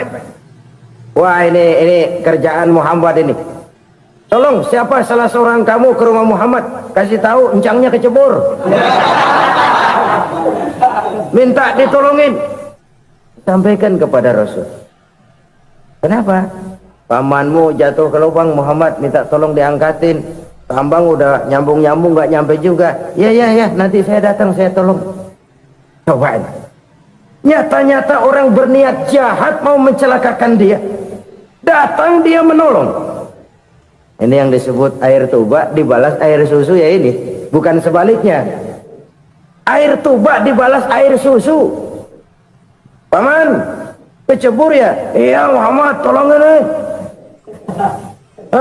Pegang tangan saya. Nabi ulurkan tangannya, nyampe, dipegang oleh Abu Jahal, diangkat ke atas, sampai atas. Apa kata Abu Jahal?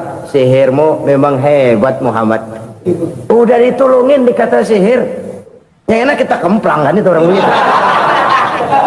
Urusan apa? Tapi inilah akhlak. Kalau bisa kamu bersilaturahmilah dengan orang yang marah kepadamu sekalipun. Orang marah kita tetap baik. Kalau kita berbuat baik sama orang yang memang baik, rasanya sih biasa-biasa aja. Orang baik kita baik lagi, ya draw aja, belum ada nilai tambah di situ.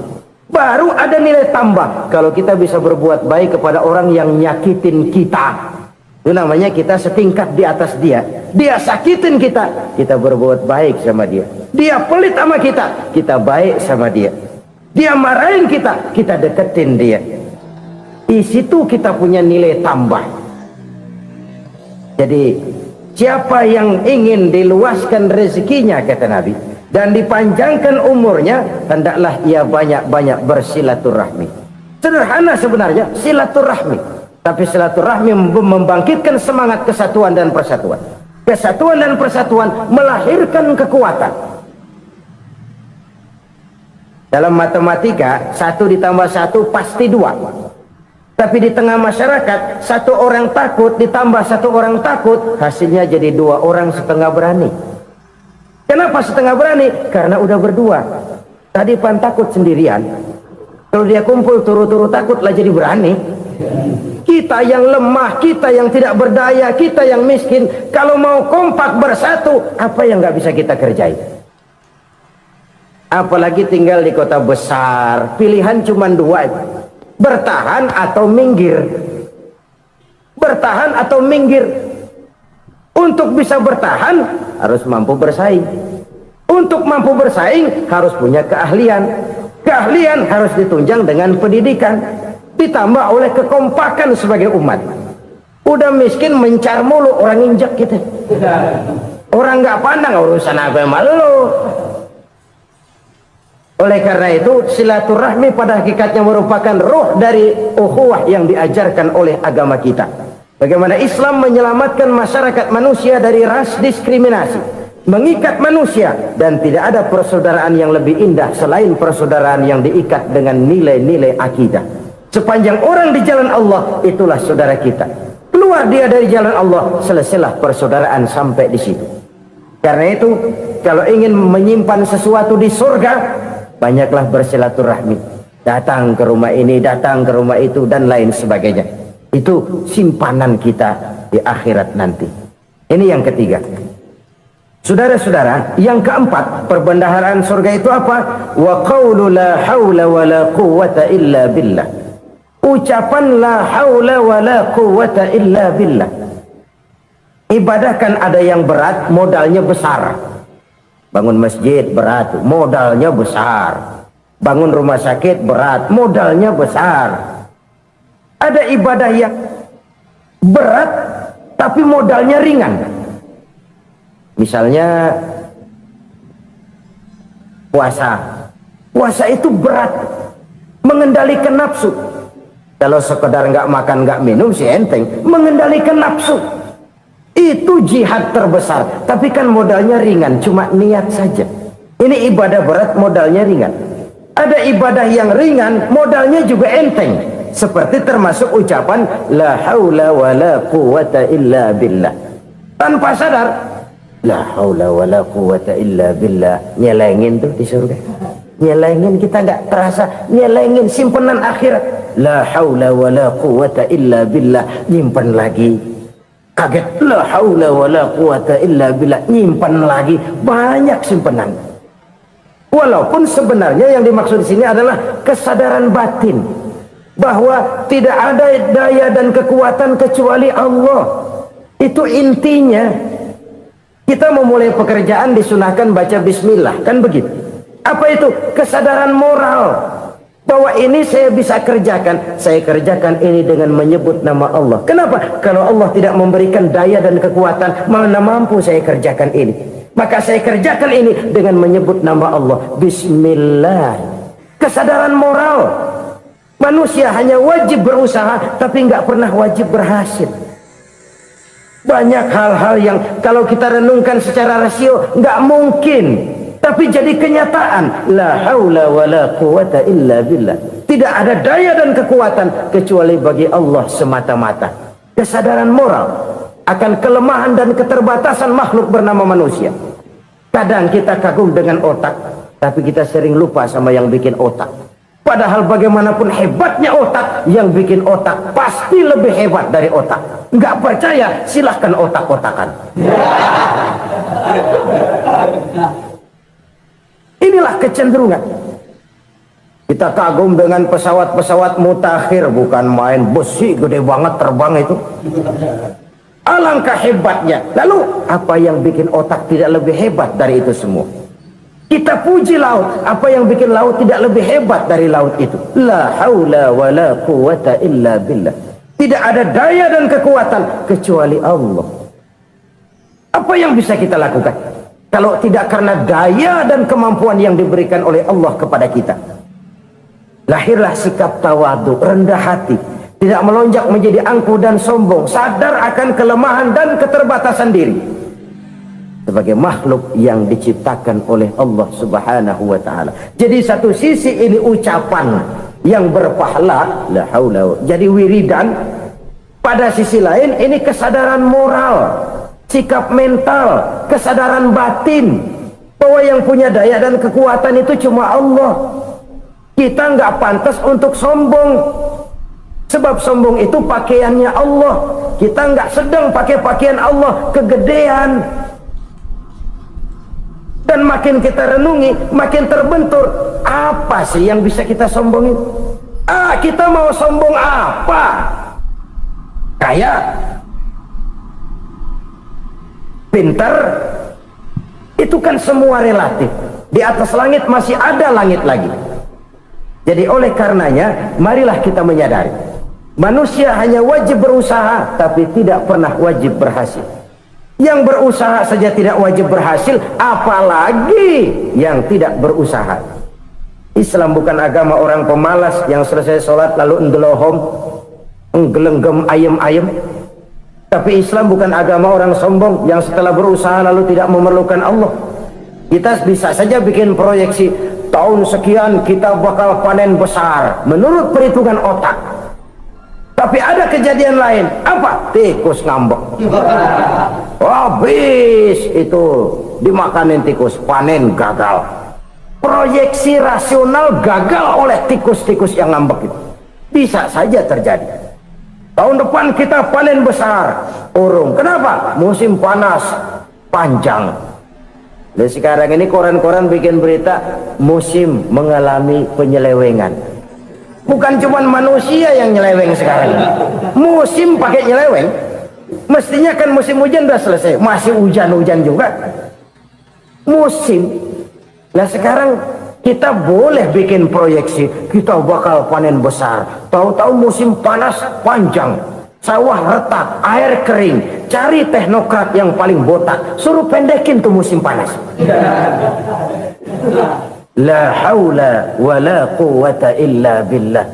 Inilah kesadaran moral. Saudara, saya teringat satu saat ada seorang konglomerat. Umurnya ya kira-kira 70-an. Satu saat dia ditanya oleh wartawan, "Pak, umur Bapak berapa sih?" "Ya paling 10 tahun." 10 tahun? 10 tahun? Anak Bapak berapa orang? Aduh. Satu saja? Satu. Harta Bapak berapa? Ya paling-paling bangsa 7 juta kali. 7 juta? Iya. Pak, kenapa Bapak bohongi saya? Bapak punya buku biografi, koran-koran, majalah-majalah banyak memuat cerita riwayat hidup Bapak. Saya tahu umur Bapak 70. Kenapa bilang cuma 7 tahun? Saya tahu anak Bapak 8. Kenapa cuma bilang 1? Saya tahu harta Bapak miliaran, mungkin triliunan, pabrik di mana-mana, bank di mana-mana. Kenapa bilang uang Bapak cuma 7 juta? Nah, kata si konglomerat tadi, "Kamu benar, Nak, kamu benar. Umur saya kalau jumlahnya memang 70, Nak. Cuman ingat-ingat saya, baru 7 tahun terakhir ini saya sujud. Baru 7 tahun terakhir ini saya berusaha dekat dengan Allah. Saya laksanakan perintahnya, saya jauhi larangannya. 7 tahun inilah rasanya yang ada nilainya di hadapan Allah. Yang 63 tahun matong, kelabu, kelem umur gue. Habis untuk maksiat, untuk munkarat. Maka ketika ditanya tadi, umur saya 7 tahun itu. Oh begitu Pak. Oh iya. Lalu anak Pak, anak Bapak kan 8. Kenapa bilang cuma 1? Nah, kalau jumlah hitungannya memang anak saya 8. Tapi dari 8 orang ini rasanya cuma 1 nih yang bakal jadi buah hati, belahan jantung, pelanjut cerita, penerus sejarah, bakal jadi anak soleh yang akan mendoakan saya. Cuman 1 rasanya anak saya ini yang bakal jadi buah hati saya, besar-besaran saya, yang akan mendoakan di kubur saya, yang akan mendoakan di akhirat saya. Yang 7 orang mana, Masya Allah, yang atu tenggeng, yang atu nyekek botol mulu, yang atu nggak karu-karuan. Makanya saya bilang 1 anak saya yang akan bisa mendoakan saya. Oh begitu Pak. Iya. Nah, harta Pak, harta Bapak kan triliunan, pabrik Bapak di mana-mana, uang Bapak hampir di tiap bank-bank besar. Kenapa bilang cuma 7 juta? Betul kau Nak. Harta saya kalau jumlahnya memang miliaran, triliunan mungkin. Tapi yang saya ingat baru 7 juta tuh yang saya belanjakan di jalan Allah. Saya nyumbang masjid, saya santuni yatim piatu, saya bantu pembangunan pesantren, saya bantu pembangunan rumah sakit Islam. Itu yang akan saya bawa pulang ke akhirat, yang 7 juta itu. Yang triliunan itu nanti akan diperebutkan oleh anak-anak saya sebagai waris saya. Jadi harta saya 7 juta itu yang bakal nemenin saya di akhirat, yang akan saya bawa pulang jadi teman saya. Saudara-saudara kaum muslimin, jangan-jangan orang tua itu adalah kita-kita ini. Jangan-jangan kita-kita ini adalah orang tua itu. Jangan-jangan itu potret dari diri kita masing-masing. Dari sekian umur yang diberikan Allah, berapa tahun yang ada nilainya di hadapan Allah? Dari sekian anak-anak yang merupakan amanah, berapa yang akan mendoakan kita sebagai orang tuanya menjadi anak soleh? Dari sekian banyak harta yang diberikan Allah, berapa yang akan kita bawa pulang menghadapnya nanti, yang kita belanjakan di jalan Allah? Ini sebuah potret kehidupan. Karena itu kita kembali kepada la haula wa la quwata illa billah. Kita wajib berusaha, kita wajib berikhtiar. Selebihnya segala daya dan kekuatan hanya milik Allah saja semata-mata. Satu kesadaran batin dari setiap pribadi muslim. Setelah ia berusaha dan berikhtiar, ia menyerahkannya kepada Allah Subhanahu wa ta'ala. Jadi satu sisi ini merupakan wiridan ucapan yang mengandung pahala, pada sisi lain ini merupakan sikap batin dari seorang muslim di dalam ia menghadapi realitas kehidupan ini. Saudara-saudara kaum muslimin rahimakumullah, kalau ini kita jadikan satu basis kehidupan, Maka ini akan menyelamatkan manusia dari kemungkinan tergelincir menjadi orang yang lupa diri dan lupa darat. Sebab itu Imamul Ghazali berpesan, jadidis safinah fa innal bahra amiq wa khuziz zad fa inna safara ba'id wa khaffifil hamla fa innal hamla sadid. Perbarui selalu kapalmu karena lautan sangat dalam. Bawa bekal yang banyak karena perjalanan ini sangat jauh.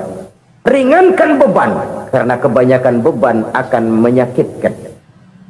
Alangkah indah kalimat ini, alangkah dalam makna yang terkandung di sana. Perbarui selalu kapalmu karena lautan sangat dalam. Apa artinya ini? Jaga mentalmu baik-baik. Pelihara imanmu baik-baik karena hidup penuh cobaan seperti lautan. Kita kalau berlayar di lautan kan kadang-kadang tenang, angin bertiup sepoi-sepoi basah. Jika malam datang, bintang gemintang bertabur menghias cakrawala. Rembulan memantulkan sinarnya dengan indah. Dalam keadaan begitu berlayar enak. Tapi lain saat ombak menggunung, halilintar menyambar, angin topan bertiup. Berapa banyak sudah saudara-saudara kita yang tenggelam di lautan dunia tanpa sadar bahwa dia belum sampai kepada pantai yang akan dituju.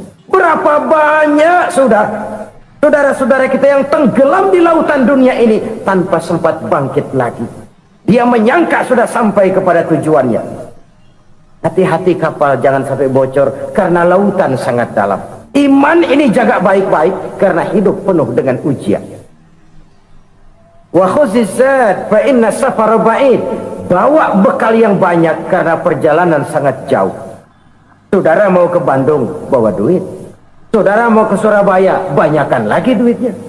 Saudara mau ke Mekah, gepokan, iketan tuh duit, nggak lembaran lagi. Makin jauh perjalanan, makin banyak bekal yang harus kita bawa. Kalau saudara dari Jakarta mau ke Surabaya, kagak bawa duit berangkat juga, itu sih bukan berani namanya, nekat. Sampai Surabaya belum tentu, sengsara di jalan udah pasti. Kenapa? Nggak bawa bekal berangkat. Sama juga kita nih, misalnya belum sempat sembahyang, mati. Waduh, berani banget orang. Belum punya bekal, mati. Sengsara di jalan. Atau bekal tidak cukup.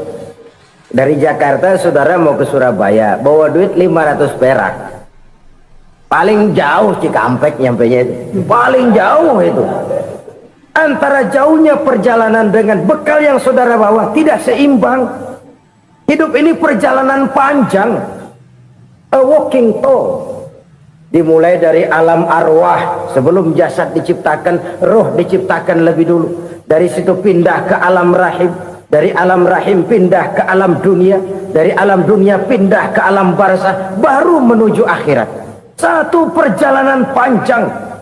Kalau bekal tidak bawa, sengsara di jalan. Bawa bekal yang banyak karena perjalanan ini sangat jauh. Wa khaffifil hamla, ringankan beban karena beban itu cuma akan menyulitkan.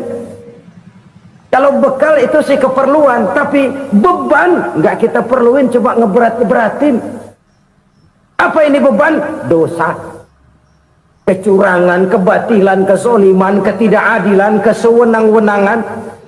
Itu akan jadi beban kita di akhirat. Alangkah celakanya, perjalanan panjang, bekal tidak bawa, beban kelewat banyak, alamat sengsara di jalan. Pahala tidak ada, dosa berlipat ganda. Na'udzubillah, summa na'udzubillah. Kalau kita rangkum nasihat Al-Ghazali dengan kisah si konglomerat tadi, kita akan mengambil kesimpulan. Pertama, bekal terbaik dalam menghadapi gejolak kehidupan ini tidak lain adalah iman. Yang kedua, pahala dan dosa. Dua hal kontroversial. Pahala adalah bekal, dosa adalah beban. Tapi kita sekarang kan tidak begitu terangsang kepada yang abstrak. Orang berlomba mencari yang konkret-konkret saja, yang real. Kalau memang dosa, benjol dong, kira-kira begitu. Kira-kira begitu. Persis orang Yahudi dulu. Orang Yahudi itu kan pernah minta kepada Nabi Musa, ya Musa lan nu'mina laka hatta narallaha jahrah. Musa, kami nggak bakal mau beriman kepada Allah kalau belum kami lihat Allah ada nongkrong di depan kami. Kalau memang Tuhan ada, taruh dong di depan kami. Mau yang konkret-konkret saja. Kalau memang dosa, benjol dong. Kalau memang pahala, berasa dong. Orang terangsang kepada yang real, yang konkret-konkret saja. Karena itu, untuk mengejar dosa orang mau bayar. Tapi untuk mengejar pahala, walaupun tidak bayar, orang segan. Ini yang dikatakan oleh Nabi.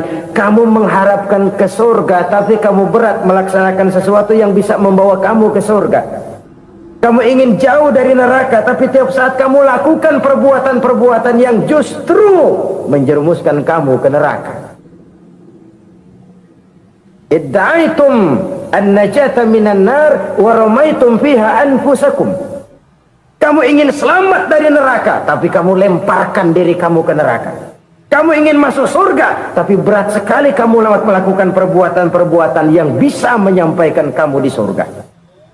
Saudara-saudara kaum muslimin rahimakumullah. Jadi hal keempat yang merupakan perbendaharaan surga adalah la haula wa la quwwata illa billah. Satu sisi ini merupakan ucapan yang memperberat timbangan akhirat. Pada sisi lain ini merupakan sikap hidup seorang muslim. Kesadaran batin yang sangat dalam bahwa tidak ada daya dan kekuatan kecuali Allah.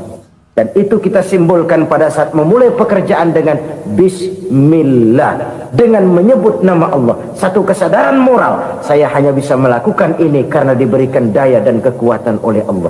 Lahirlah sikap tawadu, rendah hati, tidak melonjak menjadi angkuh dan sombong.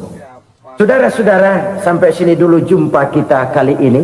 Semoga 4 perbendaharaan surga ini dapat kita lakukan, yang kelak akan merupakan bekal kita di kemudian hari nanti. Amin ya rabbal alamin. Terima kasih atas segala perhatian, mohon maaf atas segala kekurangan. Usikum wa iyaya bitaqwallah. Wassalamu alaikum warahmatullahi wabarakatuh. Waalaikumsalam warahmatullahi